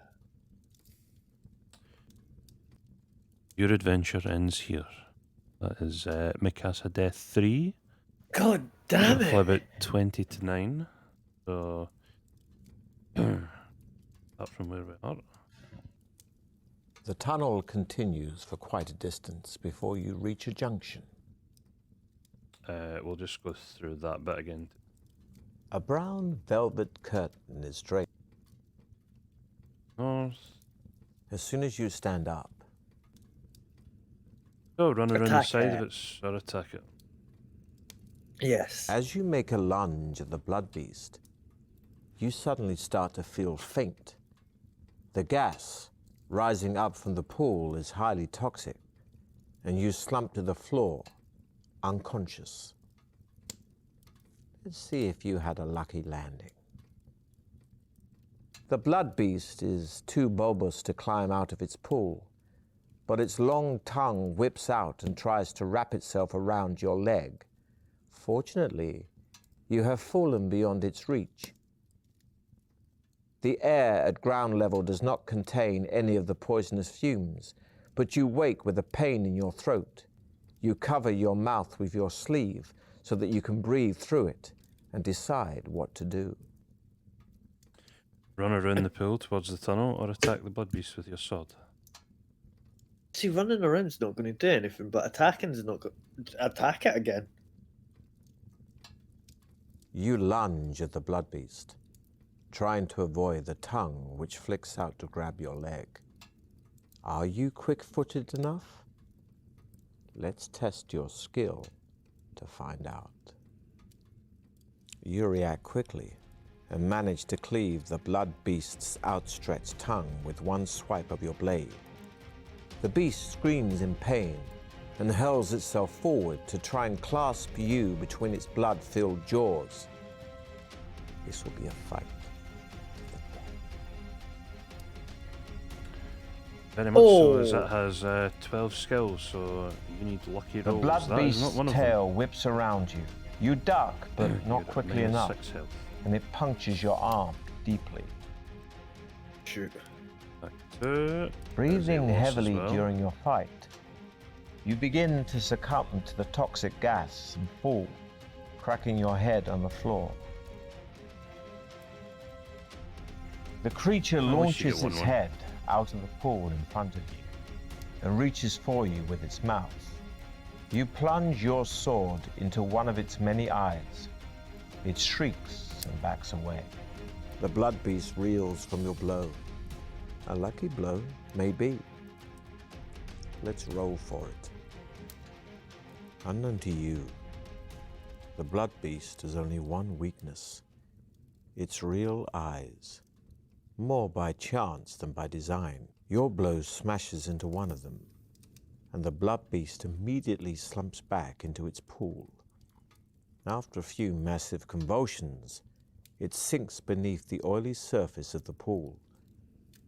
Not waiting to see whether it will recover, you run into the tunnel, anxious to get away from the blood beast's toxic chamber as fast as possible. The tunnel leads into a large room, its ceiling supported by several marble pillars. As you enter the room, you see Am a I able strange to eat the beast now? to your right. Yeah? It has the body of a lion with dragon-like wings attached to it, but its head is like that of an old I bearded think we'll man. need another one. You recognize the beast. Oop. It is a manticore. Oh, Taking Manticore. heed of the warning poem you took from the skeleton warrior, you watch out for its tail, which sprouts a profusion of sharp spikes at its tip, thick and hard as iron bolts. You raise your shield in front of you just in time to protect yourself from a volley of spikes released from the manticore's tail and aim straight at your heart. They sink into your shield, and you remain unharmed. Swiftly, you draw your sword and advance on the manticore. Oh no. Equal skill here, so dice Oh. rolls are important. You seize an opportunity to attack the creature's back leg and manage to bury your sword deep into its thigh. You lunge at the creature's tie? stomach with your sword drawn, but just as you thought We you'd take a land a draw. We crushing take a blow, draw. the creature whips around, parrying your effort. Neither of you are harmed. Last roll. Come on. The creature it? runs directly at you. You move too late, and the creature smashes you onto a wall, costing you valuable stamina. As you are wiping the manticore's blood from your sword, you are surprised to see a small man jump out from behind one of the marble pillars. He is dressed in a tight-fitting green tunic and looks quite harmless, although you are wary of the way he is holding an opaque glass ball with a shimmering green light. "Greetings," he says cheerfully. "My name is Igbot, the gnome, and I am the trial master for your final test. Needless to say, my magical powers are great, so you should not try to attack me. You may have learnt, during your quest, that gems play an essential part in the trial of champions. The iron door in front of you is the victory exit, but there is only one way of opening it. 3 gems have to be put into the lock mechanism in the correct order. Each gem radiates a unique energy, which will trigger the mechanism. If you do it correctly, that is. But first, we need the correct gems. First, you will need an emerald." The gnome smiles and says, "You truly are a great adventurer. Now, you will Problem, also need a sapphire." Yep. I only have 2 gems. The gnome, still smiling, says excitedly, "Excellent. Just 1 to go. Lastly, you'll need a diamond." The gnome shakes his head and says, "I'm afraid that you have failed the trial of champions. Baron Succumvit's Deathtrap dungeon will keep its secrets for another year, as you will not be allowed to leave here. You are appointed my servant for the rest of your days to prepare and modify the dungeon for future contestants. Perhaps, in another life, you will succeed." Your adventure ends here. Huh. That is more of a fail rather than a death. Huh. So you have 2 of the gems, missing a diamond. Yeah. Damn it. So this was the path he ended up taking.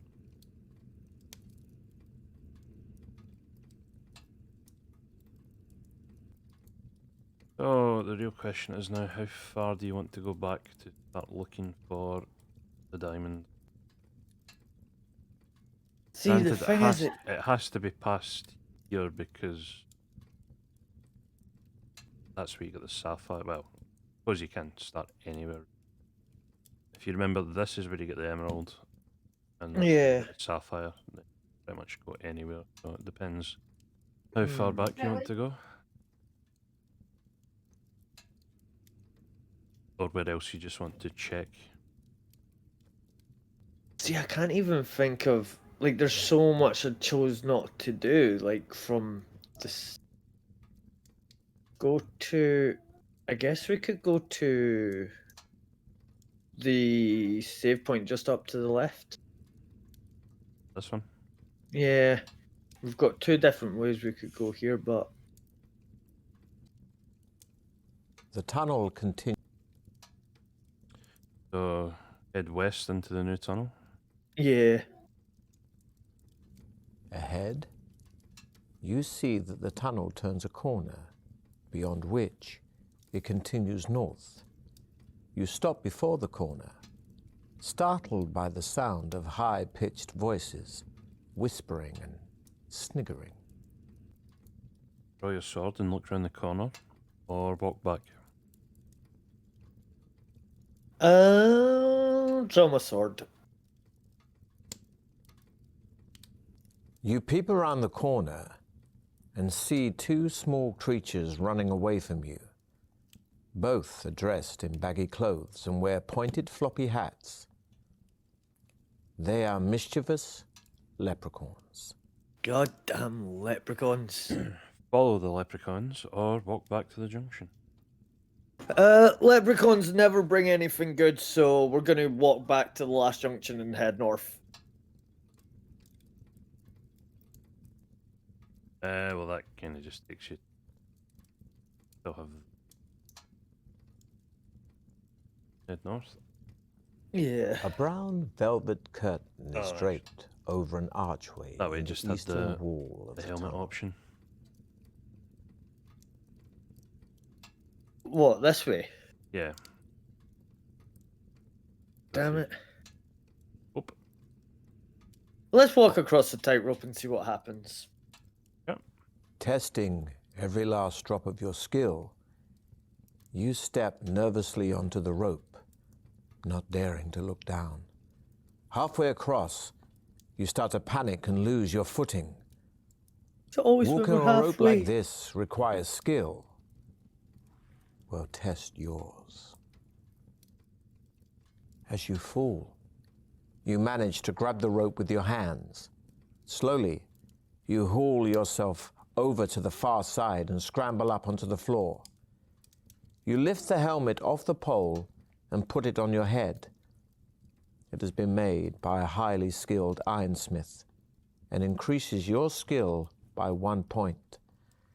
Not wanting to risk walking back across the tightrope, you decide to crawl along it. Safely back on firm ground, you step through the archway and head north up the tunnel. So that was slightly pointless, but anyway.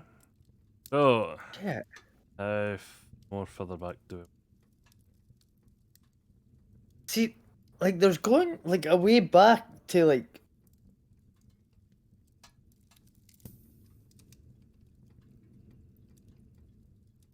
That one just down to the right a little. Where we had... This one? Oh, this was down... Down one, sorry. Yeah, that one. And then just... Those were the arenas. Alright. tiles. And then you came It's just so I can go up that way. It should light you from here as far as I remember.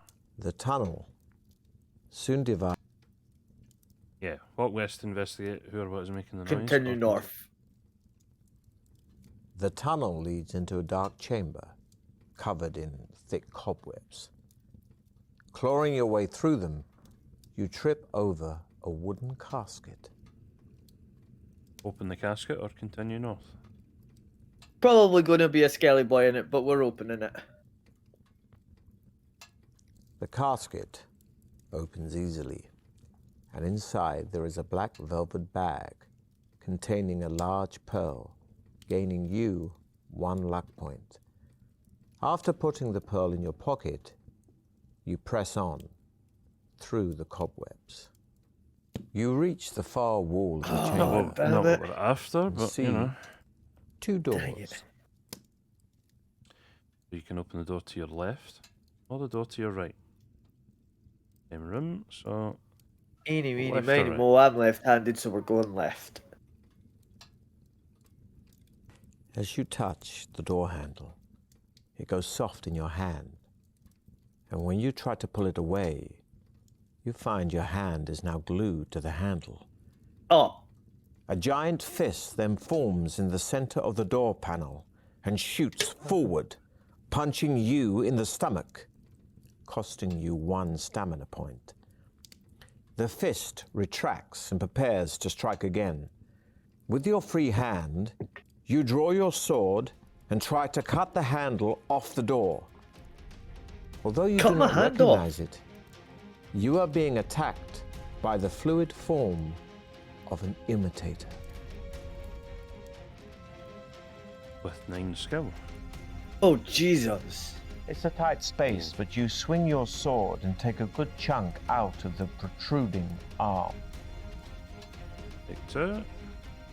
The imitator is extremely fast. It was. Before you see it happen, it pokes you hard in the eye. Thankfully, it doesn't blind you, but the pain is searing. The hand grabs the blade of your sword, but you are stronger than it expected, and pull the blade free, slicing its fingers. Your sword severs the handle completely, and now separated from its parent body, it shrivels away and drops onto the floor. Having no other choice, you somewhat apprehensively turn the handle of the other door. The door opens into another tunnel running north. Ahead you see 2 stone fountains, one on either side of the tunnel, carved in the shape of cherubs. Water spouts from their mouths and cascades into small bowls at their feet. Drink from the fountain on your left, on your right, or continue walking north. I think we're just going to ignore the both of them and continue north. Yep.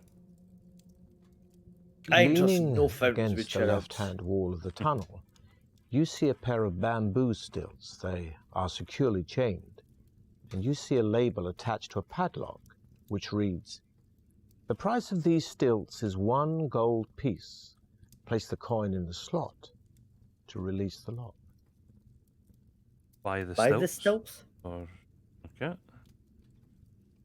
There is a slot in the padlock into which you place the coin. Immediately the lock clicks apart, and you are able to unchain the stilts. You place them on your shoulder and once again set off north. A little farther on, you come to a section of the tunnel which is covered with thick green slime. It looks threatening, so you decide to test it first with a piece of cloth. The slime's corrosive jelly burns the cloth instantly, leaving no trace. You climb onto your stilts and take a few tentative steps across the floor. Oh, Your confidence grows. Yeah. You soon feel able to tackle the walk across the slime. Smoke rises from the base of the stilts as the slime starts to burn them away. You plod stolidly on and finally reach firm ground again. Unfortunately, the stilts are still covered in slime, and you are forced to dump them. Setting off north, you come to a junction. Ah, bugger. yeah, so you have to the west or to the north? Let's go north. I may need a provision. Oop. Just in case. You soon arrive at a double door in the left-hand wall. You listen at the door but hear nothing. You try the handle, it turns, and you open the left door slightly and peer through the crack. An armed warrior is lying face down on the floor of a bare room with smooth walls and a low ceiling. He is presumably dead, for he makes no movement, even when you call out to him. A large jewel, perhaps a diamond, lies just beyond his outstretched arm. Enter the room and take the jewel, or continue? Enter a room and take the jewel. You finally reach the warrior's body, but as soon as you touch the jewel, both it and the warrior vanish into thin air. You hear the door slam behind you, followed by a sudden, ominous rumbling above you. You look up and see the ceiling start to lower. You run to the door to try to escape, but it is locked, and there is no handle on the inside. The ceiling gradually drops, until you are forced to lie on the ground, trying to halt the ceiling's progress with your hands and feet. But it is a hopeless task, and you are crushed to death in the stone vise. If only you'd found a potion that allowed you to detect traps like this. Your adventure ends here. Huh. That is Death 4? Roughly almost Yeah. 2 hours in now. So we shall jump in here. You soon arrive. Would you like to enter the room and take the jewel, or continue north? See, I couldn't use the Doppelganger Potion wouldn't work at all, would it? Because that wouldn't allow me to detect traps. It's the fact that diamond's in there and I need a diamond, but I'm assuming the room's just fake anyway, so just continue north. The tunnel continues north for quite a distance before coming to a dead end. The mouth of a chute protrudes from the western wall. So we'll stop there because that just takes you down to all this fun. So no diamonds still found. Count that as.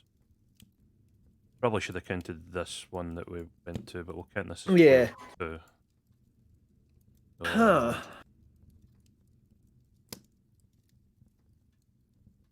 I'm so confused. So we need to go even further back.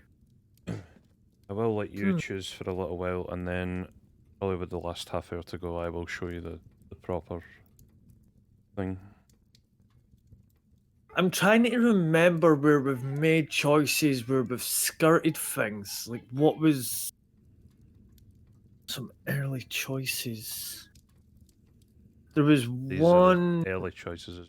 Yep. Yeah, there was one. There was one where there was laughing faces. We skirted round that. That was about here after the first door. So you missed these first 3, I think, and it went up here. Yeah, let's go back there.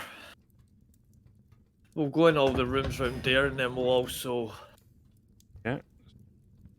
We'll go back here. You do go back up to everything, but you will still need to try and get the sapphire. Not at some much point. farther down the You're- tunnel. You Oh come shit, to I a can't just even closed remember door where the on your sapphire left. was. Putting your Um, ear to the door, you listen intently, but hear Bugger. nothing. Would you like to open the door? Walking north. Let's open the door. You enter a room which is small and completely empty. As soon as you are inside, the door slams shut behind you. Suddenly a voice booms out of nowhere, shouting, "Welcome to Deathtrap Dungeon, the ingenious killer labyrinth of my master. Adventurer, I trust you will pay your respects to my master by shouting out his name." Oh, bugger. Shout hail Succumbit, or shout Succumbit is a worm. Succumbit is a worm. I know we're going to die, but a Succumbit's a worm. Okay. You take a deep breath and shout, "Succumbit is a worm." Once again, the mysterious voice calls out, only this time, to your great surprise, in a far less threatening tone. Good. My master likes those who show spirit. Take this gift to help you. Oh. It will grant you one wish, but one wish only. Farewell.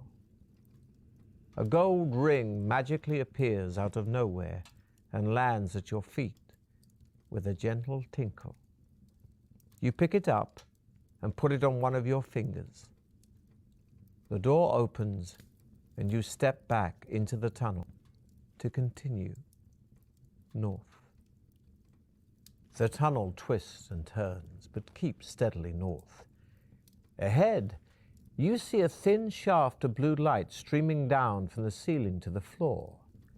It sparkles and shimmers, and you can This has see been images of bugging me. laughing faces in the light. You like to walk through the light? Walk around the light. I want to walk through the light. I feel like the laughing faces put me off walking through the light, but it's an easy way to hide something. Looking back on it after I went past it, so yeah, we walk through the light. As soon as your head goes under the blue light, you hear the sound of muffled voices. The faces are no longer laughing, but have changed their expressions to one of despair and anguish. Uh-oh. A young girl's sad face hovers in front of you, and she begins to Oh whisper no, a don't poem. kill me, Till. Transfixed, you listen intently, believing that she has a special message for you as she recites, "When corridor doth water meet, do not make a quick retreat. Take a breath and jump deep in, if your trial you hope to win." Memorizing the spirit girl's poem, you step through the shaft of light and quickly head on north. You come to an arched doorway set in the right-hand wall of the tunnel. The heavy stone door is closed, but there is an iron latch and a round handle. Try the door or continue along the tunnel. Right. 1 second, monitor's going to turn off. What was the gems I needed to get again? Oh, you didn't take a note of them? No, so I know that I got the emerald. Uh-huh. And it was... Oh, 1 second. Make sure my telly don't turn off. It was the, what do you call it? Sorry, quite sure it did be bad. It was the sapphire emerald that I had, and I needed to find the diamond. Yep. But I can't remember where I got the sapphire.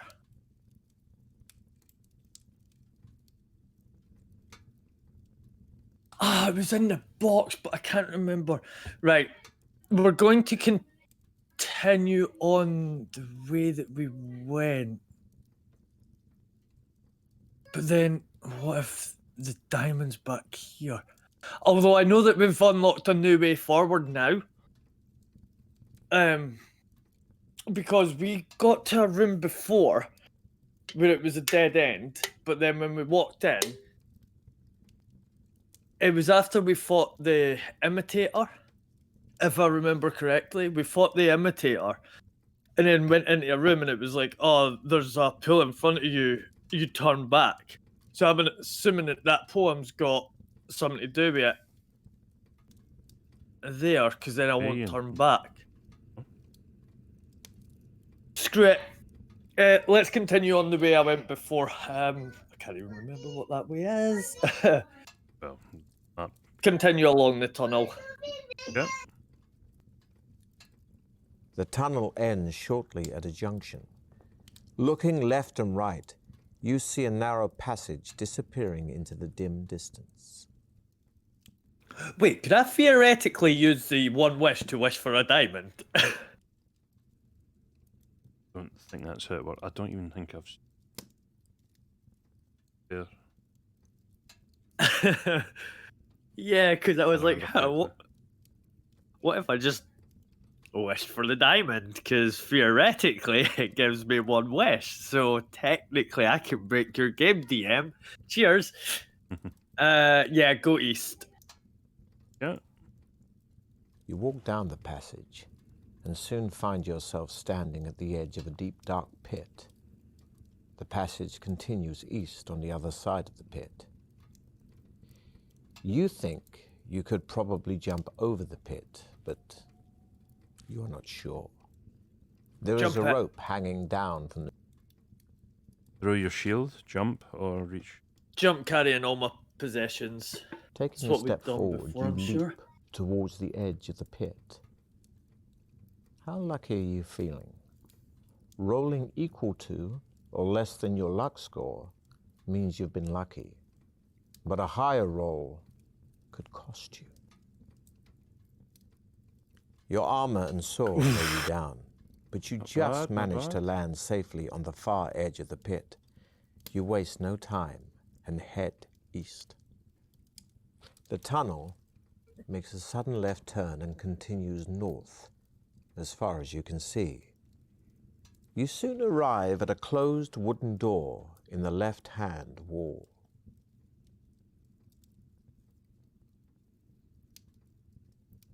Do you remember what was in this room? This is the trial and everything, wasn't it? Was it? I can't remember. We go in it. We continue this way. That's all I know. Go open or go north? Yeah, open it. The door opens into a large candlelit room filled with incredibly lifelike statues of knights and warriors. A white-haired old Oh, it's the old man. dressed in tattered rags jumps out from behind one of the... Wait for his question. Attack him. Wait or for make his an question. The We old shall man answer the points good at one of man's the question. statues. I assume you want to It is answer. £200. Still smiling. Gives you nothing. Only a few because you're meters further down the advanced. passage, you see another closed door in the left-hand wall. The letter X is scratched into its center panel. Putting your ear to the door, you listen intently, but can hear nothing. Right, I'm going to go in here. I'm going to fight the skeleton again. Yeah. The door In here, take the parchment, fight the skeleton again. Kick the skeleton's butt. Quickly. you dodge to the this. side. as Kapew. You run around the jerking On of the skeleton. dice, so that's a win. And three. I am not running around jerking the skeleton, skeleton thank is you strong. very much. But Whatever you need to do to win. once again, you reach for the parchment, only this time lying amidst a pile of broken bones. Unfolding it, you see a map of a room with a drawing of a hideous creature inside it. Beneath the monster is a rhyme, which reads, Oh, this Did is you the meet the poem manticore? for the chair. of its Oh, tail no, it's not. beware. Shield yourself against the spikes flying through the air.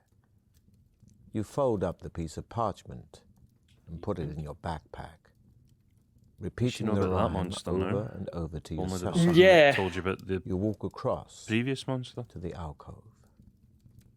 At the back of the alcove are some steps leading down in. Been through this. Step through the archway or eat the mushrooms. Step through the archway.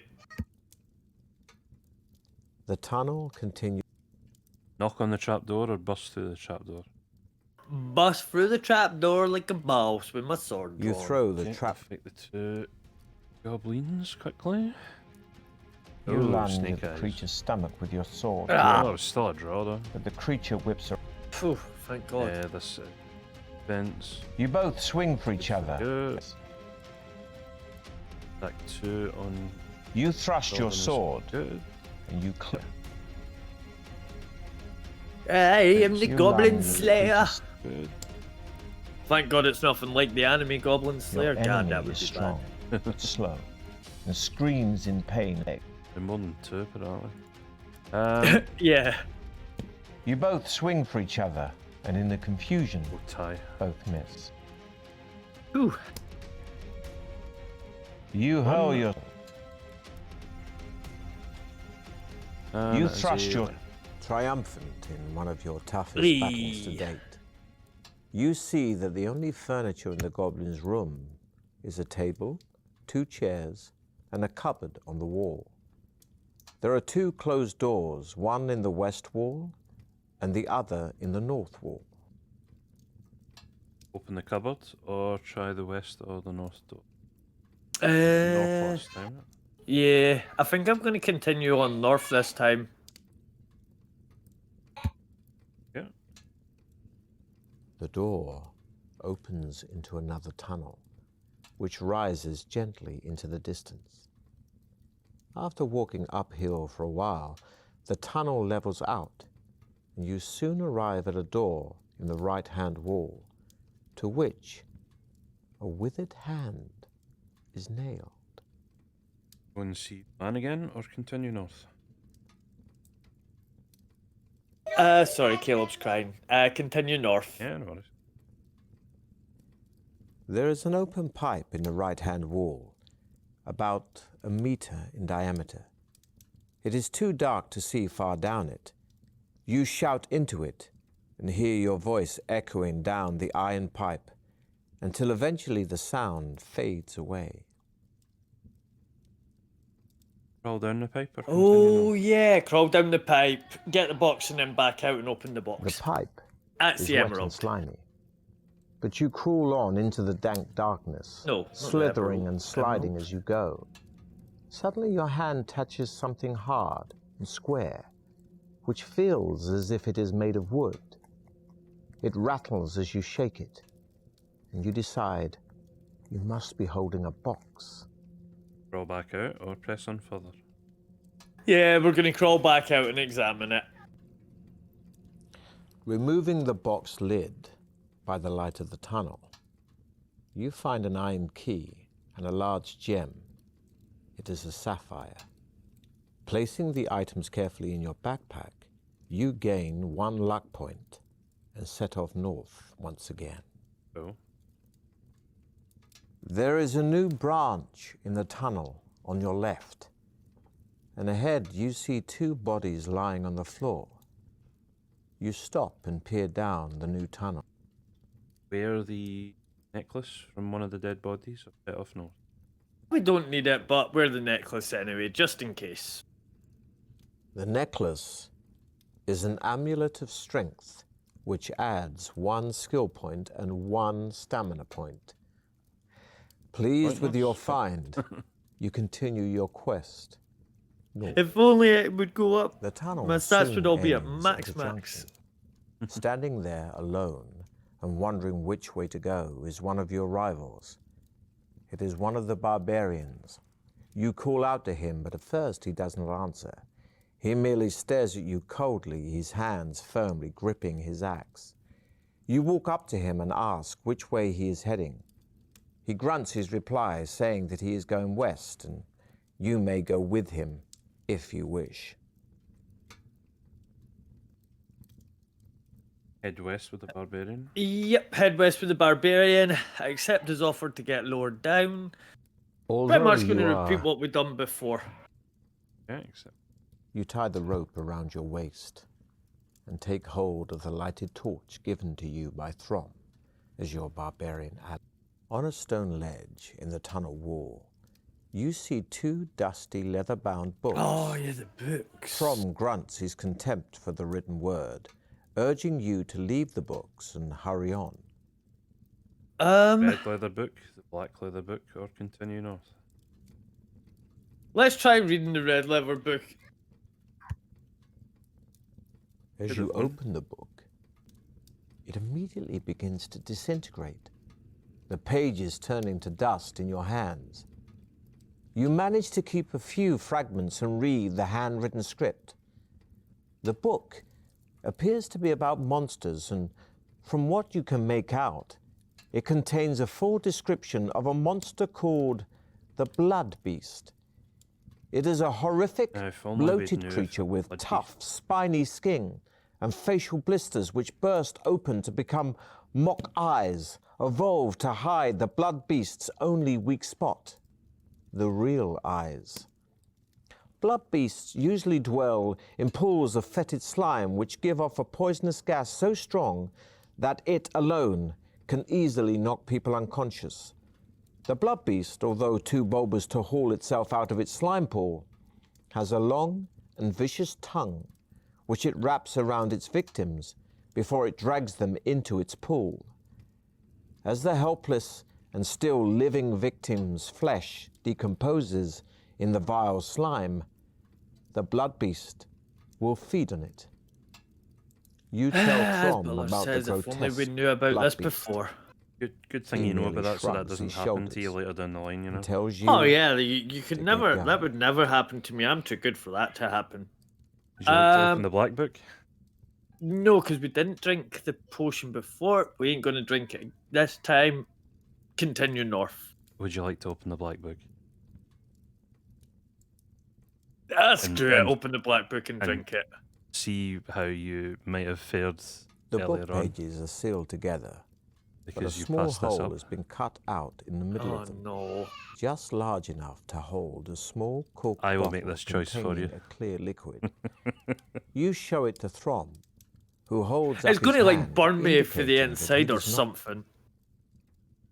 Drink the liquid. The liquid is a magical potion that will enable you to detect hidden traps and adds Oh 2 fuck! luck points. Now, if only you had that for some other thing that happened, like, I don't know, a room where a guy and a diamond were lying Setting and off, might not have... You continue your journey north. Anyway. With So- Throm. God damn continue it, on. From. The tunnel turns sharply I to blame the him. right, continuing his fault. east for as Yeah, far yeah. as you can see. Throm stops and tells you to halt as well. He turns his head slowly from side to side, listening. I hear footsteps coming down the tunnel. Right, yep, okay, bro. Yeah. You drop to the ground, grab the creature, Pause. and ram. Uh, The troll grabs you by the throat boss. and manages to half choke you. Before you get a And...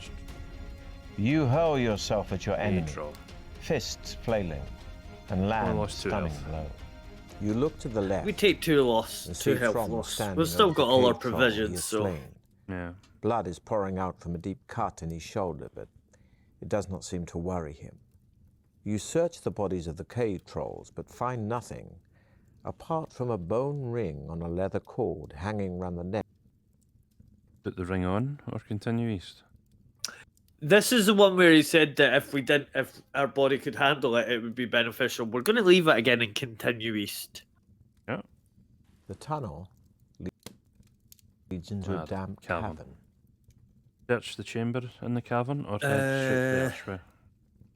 Sure, it was what we'd done before. Head straight for the archway. The tunnel ends at a large oak door. Now for the fun part, we need to just try and skip through all this. Less, equal, or more than 8? Was it less than 8 we guessed before? Well, it's a random Yeah. roll of the dice after, so... Yeah, we'll play it exactly as we played it before. See what Okay. happens. The dwarf looks at the dice. Not very good at playing the odds, are you? He sneers. I Nope. regret you must suffer a penalty before you can continue. What? From out of his pocket, he produces 2 pills. One is stamped with the letter S, and the other stamped with the letter L. He asks you to choose one and swallow it. Take the S pill or the L pill? Take the L. S and L. Oh, wait, stamina and luck. Yeah, we'll take the S pill. The pill makes you feel dull and lethargic, reducing your skill by 2 points. The dwarf tells you that you can now progress to the second stage of the test. He reaches for a wicker basket and tells you that there is Oh, a yeah. snake inside it. He tips the I think basket I'll, over, and I the think snake drops onto the floor. Yeah, It is yeah, a I'm going to cobra. drink it. And it rears up into the air, ready to strike. The dwarf says he wants to test Especially your helping you reactions. with that, but You must grasp I the mean, we're going to cobra be fighting what's his barehanded face below again its soon, head, and then we have a couple avoiding more its mobs deadly to fight fangs. along the way that are You very crouch dangerous down on to the me. floor, tensing yourself for the moment at which to seize it. This will be a tough test of your now depleted Oh yeah, skill. depleted skill, yeah. With lightning Oh, you would have speed, got through anyway. you thrust your hand out and grip the cobra just below its open mouth. 9 You would have been lift it enough up, and with your depleted arm skill. outstretched, you dangle it in front of the dwarf. He doesn't flinch, but says in his calm, expressionless way, Boop-a-doo. So, do we fight to what the no crop is, or the rune moat again? The ruin moat again. you call out to the dwarf. Right, get away. Your speed is improving. 1, The Minotaur, easy 1. the Minotaur on. swings its That's huge... one. The dwarf calls down from the balcony. congratulating you on your victory. He throws the sack down into the arena and tells you Eat and drink the dwarf's offerings, or sit down? Eat and drink the dwarf's offerings again.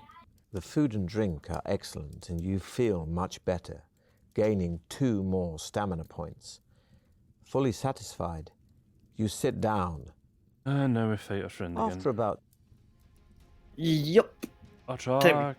Kick you his drop to the butt. ground, sweeping Win. Where you from? I am the from his king. tall. Win.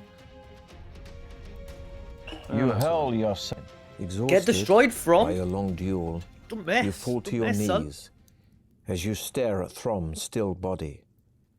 A bitter loathing for the dwarf fills your heart. Somehow, you will avenge Throm. Engulfed in your hatred, you do not notice the dwarf enter the arena until he is standing right in front of you, a loaded crossbow aimed at your chest. I know what you are thinking, He says calmly. but remember that Walk straight into the tunnel or swing Walk a straight punch at into it? this tunnel. The tunnel soon divides into 2. You hear a buzzing sound coming from the western branch. Now the question is, do I need the old man's advice again? Let's go west again. Then I'm sure it's the bumblebees. There is a but we large skip panel that of again. glass in the left-hand find the wall old of man. the tunnel. Through it, you can see a bright, torch-lit room teeming with giant insects. Yeah, I'm not getting stung. Continue west. Yeah. Ahead, in the far distance, you hear the sound of slow Sound of footsteps. footsteps. Do you want to stand your ground or hide in the shadows? Stand my ground with my sword drawn. I'm assuming if we had crippled hidden in the man shadows, they would with just sneak shackled past feet us. shuffles into sight, carrying a wooden tray laden with bread and water. Maybe. You never know. He looks tired and miserable, and quite unmoved by the sight of you. Talk to him. Take the bread and Talk water. to him. Or And then give him He my looks at gold you coin. warily when you tell him. pay for the old man's advice. Yep. He takes your gold piece. Something about After a a chair and a short while, potion. you arrive at another junction in the tunnel Not sure what that With a potion does choice. yet, though. of 2 directions. Oh, we are here. Do you want to go north or west? It was north to get into the room, wasn't it? Maybe. Yeah, go north.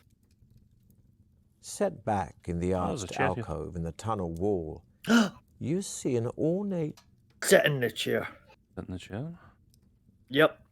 And then we get the potion. Remembering the old man's advice, you search the arm of the chair for a secret panel. You find an almost invisible crack in the arm, which you start to press and squeeze. Suddenly a tiny panel springs out of the arm, and you see a glass Ow. phial lying in a cavity. You Got pick it. it out and read the label. Yeah, I was just sliding Doppelganger down in my Potion, chair. 1 dose only. This liquid will make you assume the shape of any nearby living being. Comforting yourself. You're in a dungeon, You Daniel. place the strange potion I in your know. backpack and continue Got to north, zoom around, zoom where the around the tunnel dungeon starts with my to gaming slope chair, man. downwards, and finally plus comes 2 to to my an stamina. end at a deep pool enclosed by the tunnel deep wall. pool. The words of the spirit girl's poem flash The through your text mind. is up here. So When corridor doth water Ah. meet, do not make a quick retreat. Of course, it is here that she wants you to dive into the water. Now, you must decide what to do. dive into the water that you couldn't before, or walk back down the tunnel. Dive into the water. Somewhat nervously, you take a deep breath and dive into the dark pool. The northern wall does not project very far beneath the surface of the water, and you decide to take the risk to swim under it. Soon, you start gasping for air and are forced to swim upwards. Trying not to think that you could be trapped in an old submerged tunnel, you are relieved when you surface into cool air. You are on the other side of the wall and can see the tunnel rising out of the water and continuing north into the distance. You wade out of the water and check if you've been lucky with the contents of your wet backpack. 2 portions of your provisions are saturated and are now inedible. Other than that, all your other possessions remain intact. You repack them carefully inside your backpack and set off north That was again. the bin worse. A little Yeah, way I along don't on wanna the left know of how. the tunnel wall, you reach the entrance of a large cavern from which you hear a girl's voice crying for help. You can just make out the shape of a human figure rolling about on the floor at the back of the cavern. Enter the cavern and investigate, or continue north. So this is Enter and investigate. As you approach the prostrate figure, you see she is an elf, one of your rivals in the Trial of Champions, and she is fighting for her life in the bone-crushing grip of an enormous boa constrictor. Shit. help to fight the boa constrictor or leave and back off. I mean, it's a snake. We can easily take it down, fight it, stab it. With one swipe of your trusty blade, you behead the boa constrictor. You uncoil its massive body from around the elf and try to resuscitate her. Her eyes open a little, but you can see that there is no hope. She looks at you and smiles, and then says in a whisper, "Thank you. I know it's too late for me, but I will tell you what I've learned. Your way out lies ahead, but you need gems to unlock the final door. One of them is a diamond, but I do not know what the others are. Alas, I have not found a diamond, but would urge you to look for one. Good luck." Her eyes close, and she slumps down onto the cold floor. You watch sadly as she breathes her last, knowing she would not mind you take 2 of her daggers and search her leather backpack. Inside, you find some unleavened bread, a mirror, and a bone charm in the shape of a monkey. Eat the bread, take the items, take the tunnel north, or take the mirror and charm. So not taking the bread. Take the mirror and charm. I ain't eating no bread. I'm not Tom. Walking along the tunnel, you notice an iron grill in the floor. Stop and lift it up, or keep walking. Try stop and lift it. Lying in a hole about a meter deep, you see a grappling iron and a leather pouch. Reach down for the grappling iron and leather pouch, or ignore them and continue north. I'm probably going to get my hand fucking impaled, but reach down for them. You reach down into the hole and suddenly your blood runs cold as you feel something warm and sticky wrapping itself around your arm. You manage to pull your arm out of the hole, but a hideous tentacled limb with unbelievably strong suckers is clinging to you. By the time you manage to cut yourself free, your arm is trembling with pain, and you wonder whether luck is on your side. Having had the sense not to put your sword arm into the hole, the effects of the tentacled arm are not too serious, meaning you only lose 1 skill point.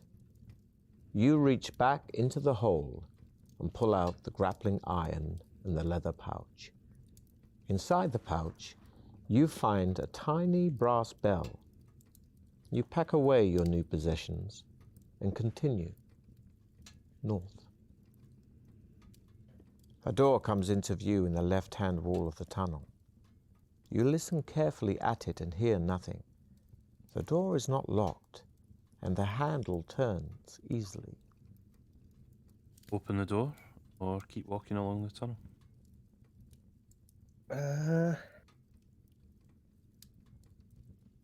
Keep walking. The tunnel starts to widen, and ahead you see it's opened into a huge cavern from where you can hear the sound of many high-pitched voices. You creep up to the entrance and take a look inside.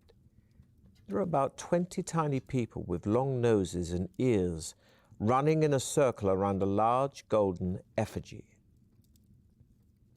Walk up and talk to them. Try to keep past them. Drink a Doppelganger Potion. Do we have one of those? Yeah, we got that. So we've never had a. I'm assuming there's going to be two choices of using it. Drink the Doppelganger Potion. Yep. You pour the contents of the glass vial into your I'm going to mouth look like them. and swallow the clear liquid. Although you do not feel any immediate change, you hope that the potion will create the illusion that you are a troglodyte, just like the ones in front of you. Taking a deep breath, you step boldly into the cavern. The troglodytes continue their tribal dance, believing you to be one of them. You walk past them casually and head north. Unfortunately, the effects of the potion are short-lived. Suddenly, you hear a shriek behind you as one of the troglodytes spots you, and you are forced to run across the cavern floor. Ruh-roh. Ahead, you see an underground river running east to west through the cavern, and a wooden bridge crossing over it. Run over the bridge or dive into the river. Run over the bridge. We're probably going to be able to cut the bridge. Yep. After crossing the bridge, Dark Souls. you logic. run across the cavern floor. At last, you see a tunnel in the far wall, which you race down until you reach its end at a heavy wooden door. The door is locked. Oh, for... The key turns in the lock, and the door opens Wait, into a what again? four-way intersection of the Oh. tunnel. Sapphire.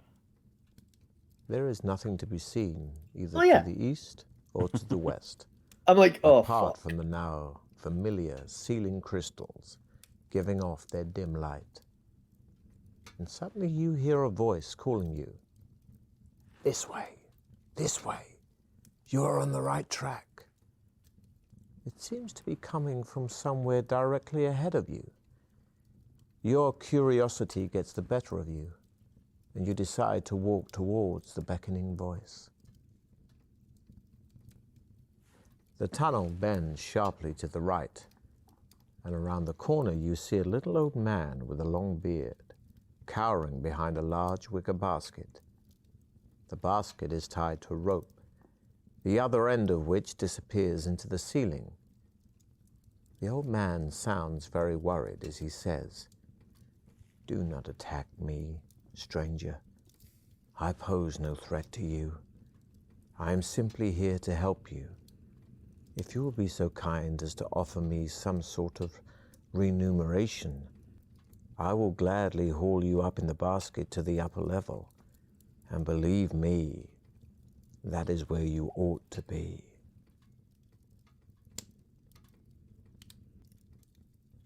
Give the man something from your backpack. Or walk past him. Oh no. Give him something from my backpack. Offer a provision. Offer something else. Or walk past him. It's a provision. That's my food, eh? No, you didn't give him my food. Offer him something else. Silence. Offer a coin as payment. Offer something else. Or walk past him. No, because I need my 2 coins. Offer him something else. The hell do you want? Offer the coil of rope as payment. Offer something else. Walk down the You tunnel. don't need a rope. You've already got rope. My rope is my rope. I don't think I've got anything else. Offer the grappling iron. Offer something else. Walk past them. See, a grappling iron, if it's the right thing I'm thinking of, is something you would attach to like a rope, right? It's like basically a grappling hook, isn't it? I assume That so. would be my understanding, yes. Offer him something else. Offer the mirror as payment. Offer something else. Walk past them.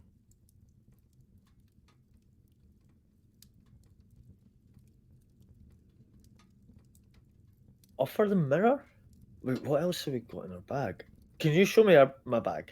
Oh yeah, you can, can't you? Wooden tube, goblet, coil of rope, ring of wishes, manticore, strength, mirror, one charm, iron, bell, and See, all this stuff, we've got 2 recently. Screw it. Offer the mirror. After paying off the old man, you climb into the wicker basket and watch as he tilts his head back and shouts, "Pull it up, Ivy!" His The rope voices are goes good. taut, and the basket rises jerkily off the ground. As you are hauled higher and higher, the old man calls out to you, saying, "You'll like Ivy. She's a nice girl. Oh, don't say We that. call her Poison Ivy." He starts to laugh uncontrollably, and you wonder, somewhat apprehensively, just who is hauling you up. The basket goes through the ceiling, and you find yourself in a small chamber, face to face with an ugly old female troll. Her face is hairy and covered with warts. Huh. With a huge hand, she reaches forward and hauls you out of the basket, which she lets fall to the floor below. She grabs you round her throat and says in a husky voice, "I want paying, too." give Ivy something from your backpack. Try to talk your way out of giving her anything. Or attack her with your sword. Attacking her is stupid. That's just, yeah, she's got me round the throat. Give her something from my backpack. We don't have much. I don't want to... Try talking to her. Maybe we can sweet talk her. Yeah. You gaze around Ivy's room, seeing a painting of another troll hanging on the wall. You ask her if he is any relation. Suddenly her mood and expression change. She loosens her grip on you and smiles, saying, "Oh yes, that is my dear beloved brother Sourbelly. He has done very well for himself down south in Port Blacksand. He is now an Imperial Guard in Lord Azor's elite troop. I'm very proud of him." Ivy stares at the painting and continues to praise her brother. Slip out of the chamber or continue the conversation. Continue the convo. I feel like we're going to get some good good information. Yeah. Smiling, you tell Ivy that you think she and Sourbelly look very alike. And then, Oh, you fucked it. while she stares admiringly at the painting, you pick up a broken stool, creep up behind her, and smash her over the back of the head with it as hard as you can. To your immense relief, she slumps, unconscious, to the floor. Want to hurt her? Yeah, that's what you ended up doing. Search her room or leave? through the door? I'm leaving now because she is not going to stay knocked out. We're getting the hell out of here. Yeah, leave, run, flee. Yeah. You find yourself standing at the end of a tunnel with a flight of stone steps leading downwards. From the floor below, you can hear the sound of barking dogs. There is nowhere to go except down the steps towards the sound.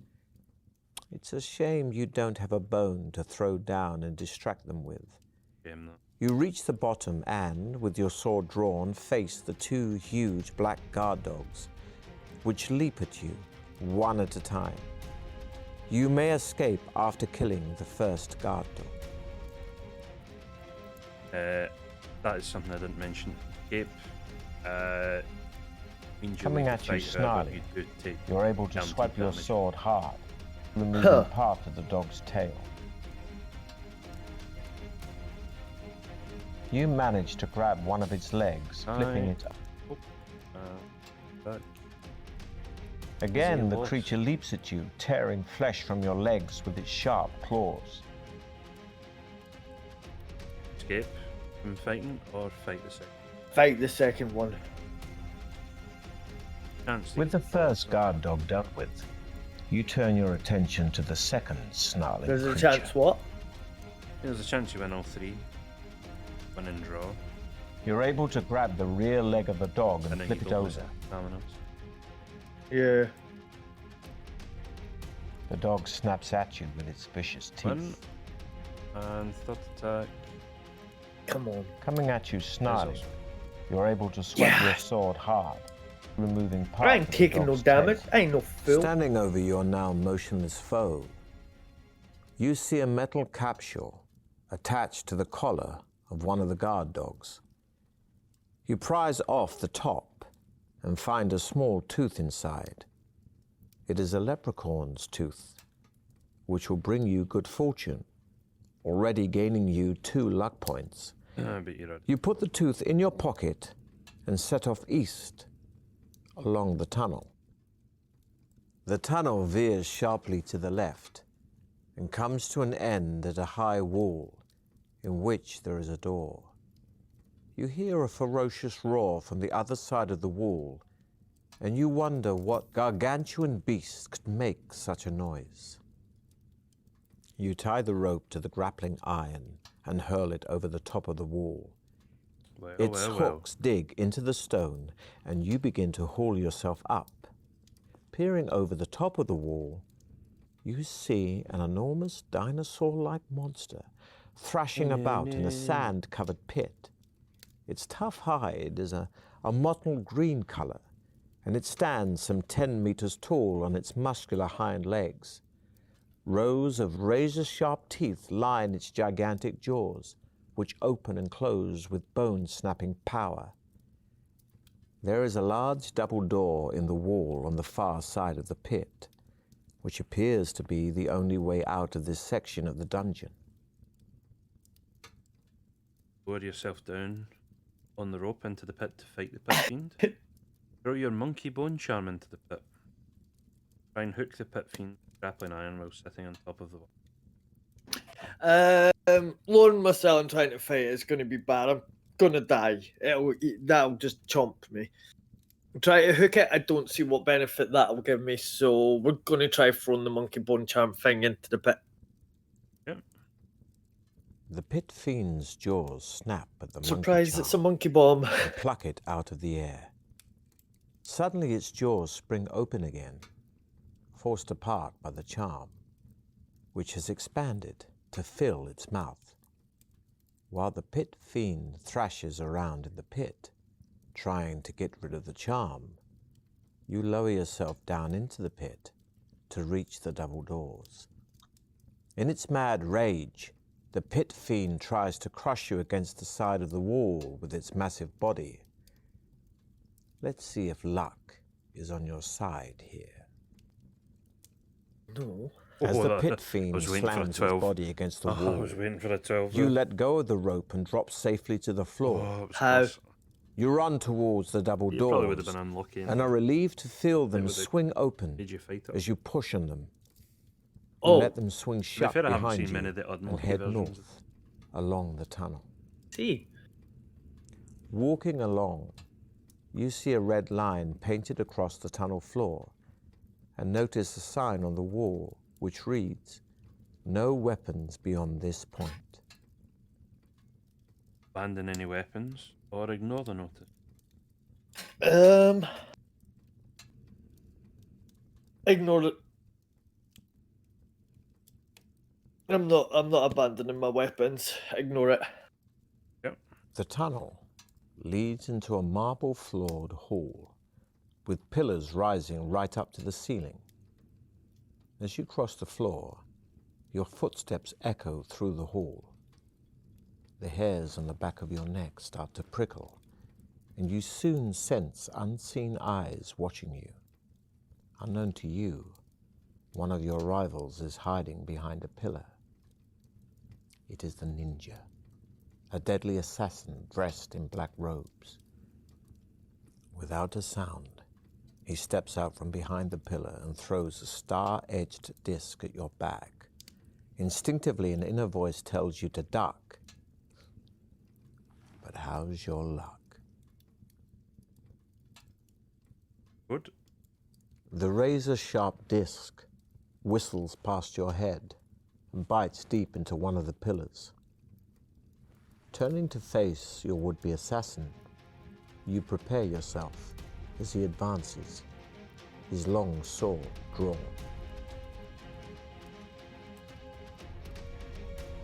Like disadvantage for this fight? You find a used Just a throwing tad. disc and hurl it One. as he unleashes another.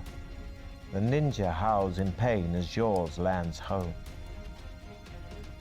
Two. You find Awesome. a used throwing disc and hurl it Damn it. as the ninja unleashes another. He cackles with laughter as his thuds into your leg. Three. Come on. The ninja leaps There's at a you, one. his sword screeching towards your Yeah. head, Minus but you 4 parry health, right? and are able to kick the fighter directly Yeah. in the stomach. You decide to search the ninja and find a cloth bag in the folds of his robes.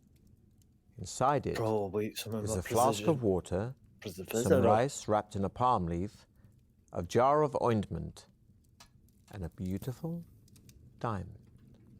Ha ha ha ha. Eat the rice and drink the water. Rub some of the ointment into your wounds. Take only the diamond and leave. Eat the rice and drink the water. The ninja's ninjas- rations are basic but welcome, increasing your stamina by 1 point. Rub some of the ointment into your wounds. And the whole just.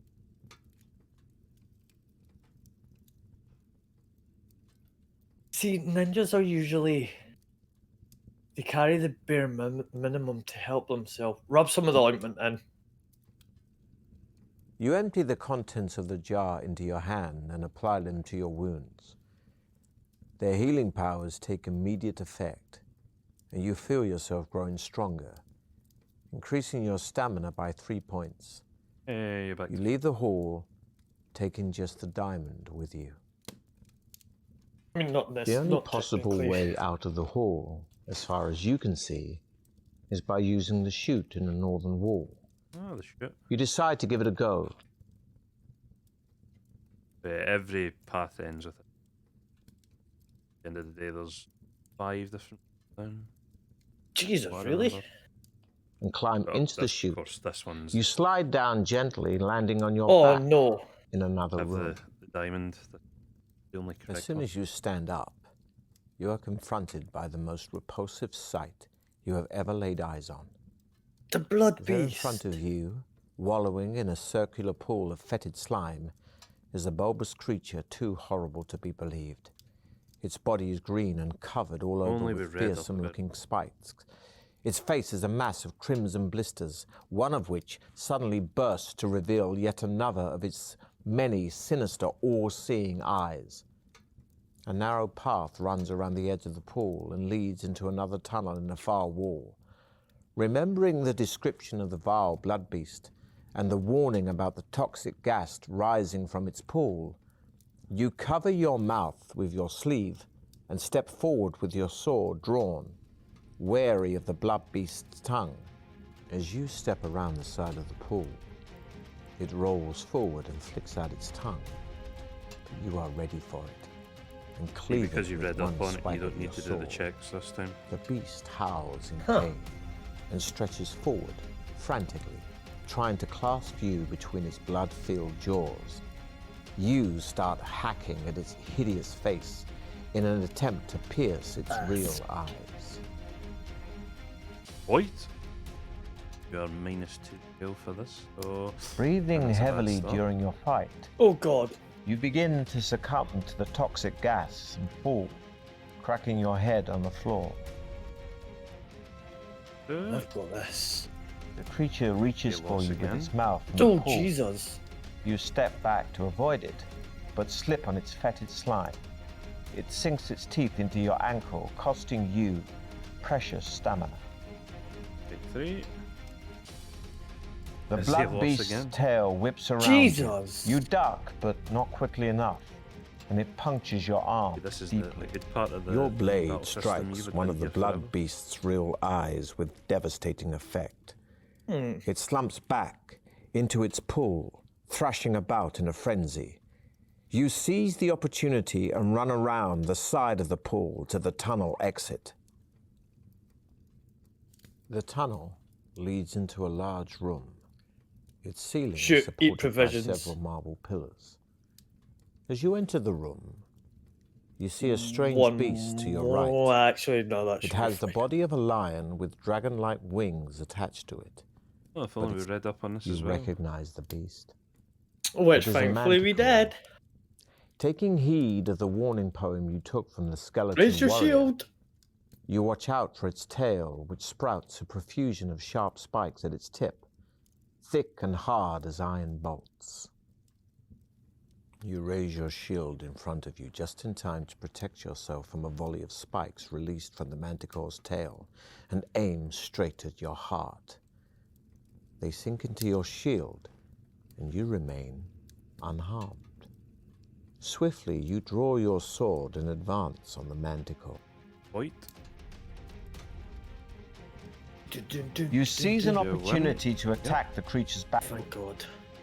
It's You There's lunge at the another one. creature's stomach. take Whew. 3. You run to zero. avoid the whipping tail, but stumble. Damn the it. spike from it thuds If only I had agonizingly drunk into my your potion. shoulder. As you are wiping the manticore's blood from your sword, Oh, yeah, you are still had the surprised to skill see a potion. small man jump out from behind one of the marble pillars. He is dressed in a tight-fitting green tunic and looks quite harmless, although you are wary of the way he is holding an opaque glass ball with a shimmering green light. Greetings, I mean, he's not really he says holding cheerfully. it. My name is Igbot, He's the levitating gnome, it. and I am the trial master for your final test.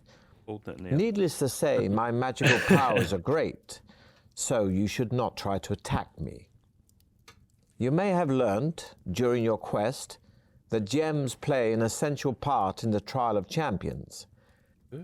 The iron door in front of you is the victory exit, but there is only one way of opening it. 3 gems have to be put into the lock mechanism in the correct order. Each gem radiates a unique energy, which will trigger the mechanism. If you do it correctly, that is.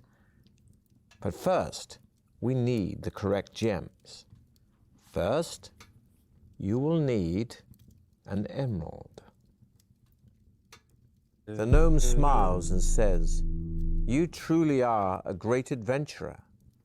Now, you will also need a sapphire." Huh? Yep. The gnome, still smiling, says excitedly, "Excellent. Just one to go. Lastly, you'll need a diamond."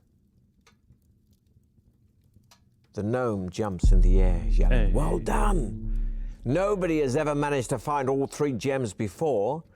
Now get ready for the final test, which I will explain once and once only. As you can see, the lock on this door has 3 slots labeled A, B, and C, each of which is built to accept a specific gem. You have to put one of the 3 gems in each of the slots in the correct order. If you manage this at the first attempt, fine. However, if you put the gems in the wrong slots, you will be blasted by a bolt of energy from the lock, causing you injury. So choose carefully.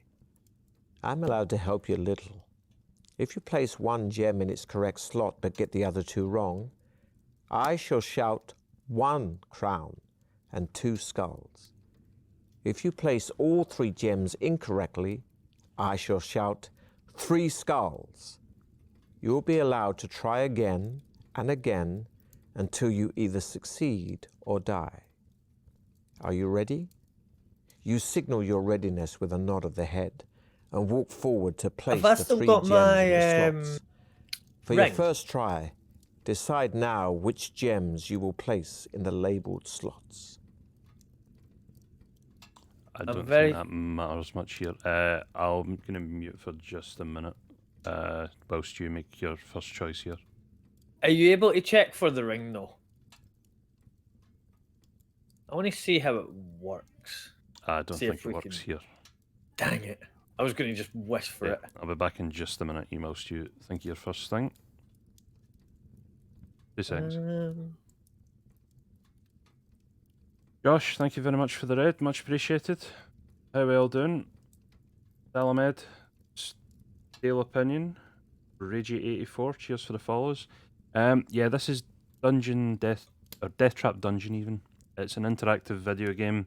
It's based on one of the old Fighting Fantasy Choose Your Own Adventure style books. So you start off an adventure in a dungeon and your choices lead you around the dungeon basically. Some of your choices will be good, some not so good. But I'm playing. Mikasa is currently running the dungeon, and he is at the end. He has found the 3 gems needed, so all he has to do now is get the right order, and he can escape. So yeah. All right. Have you got your first order that you'd like to put them in? I think we're just going to go with how they're lined up. Green, blue, and then the light blue. Okay, so Emerald first, Sapphire second, Diamond third. Aye. Yeah. See how this goes. You just have time to hear the gnome yell, 3 crowns, before the lock clicks Really? open. First try? As the heavy That's door twice that's happened now. swings slowly outwards, the Wait, gnome what? rushes towards it, hurling the glass ball at your feet. Green gas escapes from the broken glass. I'm That's afraid we'll stupid. need to test your luck to see if you avoid inhaling it. Covering That your is a nose and that is a mouth with your random hand lock, by the to way, because avoid it's been breathing in the different gas. every time we've done that. You follow the gnome Huh. through the open door. You enter another I mean, there are tunnel. only At the end 6 of which options. is the welcome sight of daylight. Much to your surprise, you see Hey, the we gnome take it, we lying take dead it. halfway down the tunnel. A crossbow bolt protrudes from the side of his head. The gnome, in his own bid for freedom, has fallen foul of Baron Succumvit's final trap. You walk past him and out into the brilliant sunshine. Hey. As soon as you appear at the tunnel exit, a large crowd begins to cheer and shout. You walk down a path lined with giggling I know, people I'm towards a amazing. small Thank rostrum, you, and thank there, you. sitting under a colourful bamboo umbrella, is Baron Succumvit. He looks astonished, as if he never expected anybody to come through his death trap dungeon alive. Wondergold, Now the can we just secret of assassinate Fang him? is known. As the Baron rises from his chair, you climb the steps to the rostrum, bow down before him, and watch as his cold eyes stare at you in utter disbelief. You smile grimly as he offers you his outstretched hand. To the deafening noise of the cheering people of Fang, Baron Succumvit opens the chest containing your prize of 10,000 gold pieces. Then he places a laurel crown on your head and proclaims you the champion of Deathtrap Dungeon. Dun, dun. Maybe a bit loud again. But yes, you managed to escape the dungeon and win the gold. It wasn't too bad, actually.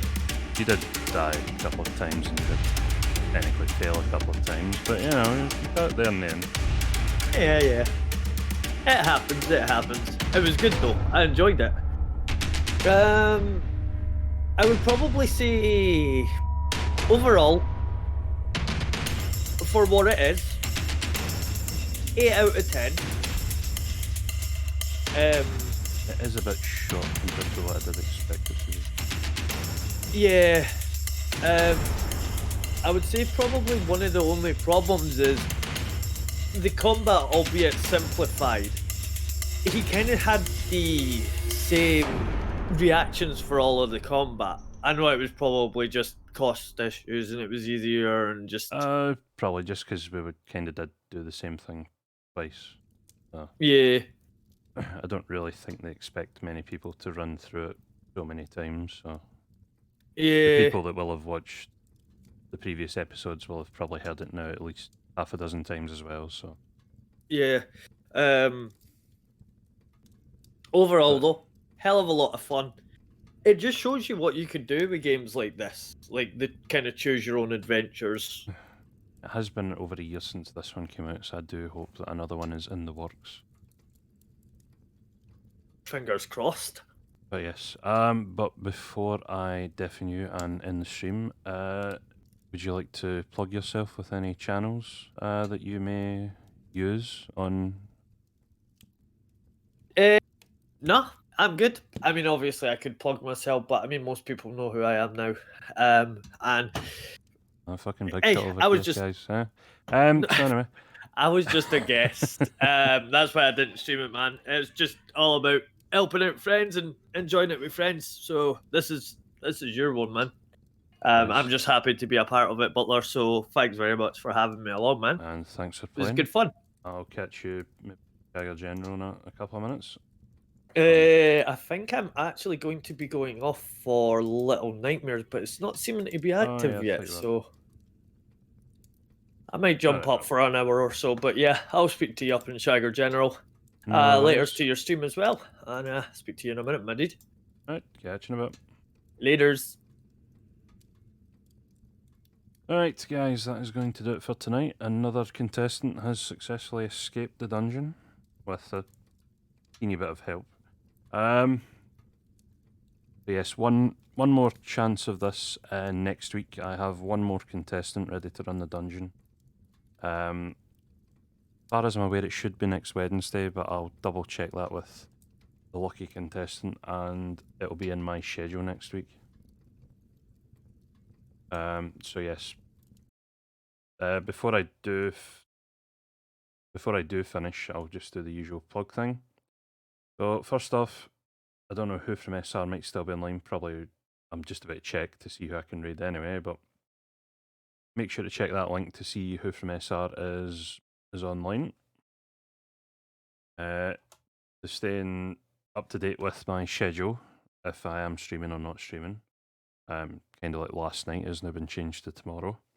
That is my Twitter link. And all of the episodes will be going up on the YouTube. The third episode, although it was a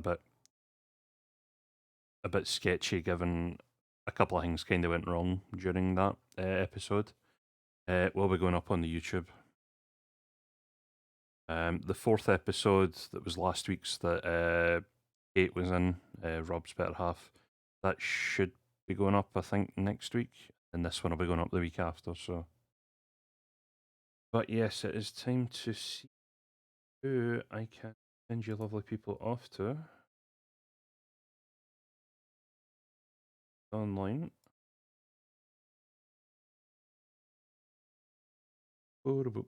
We have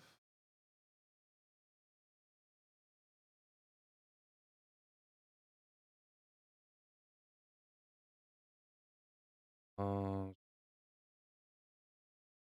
Lucas is on. We'll send you over to Lucas. It's been a while since I raided him. Playing Skyrim? Yep. Skyrim's a game I should really get back into.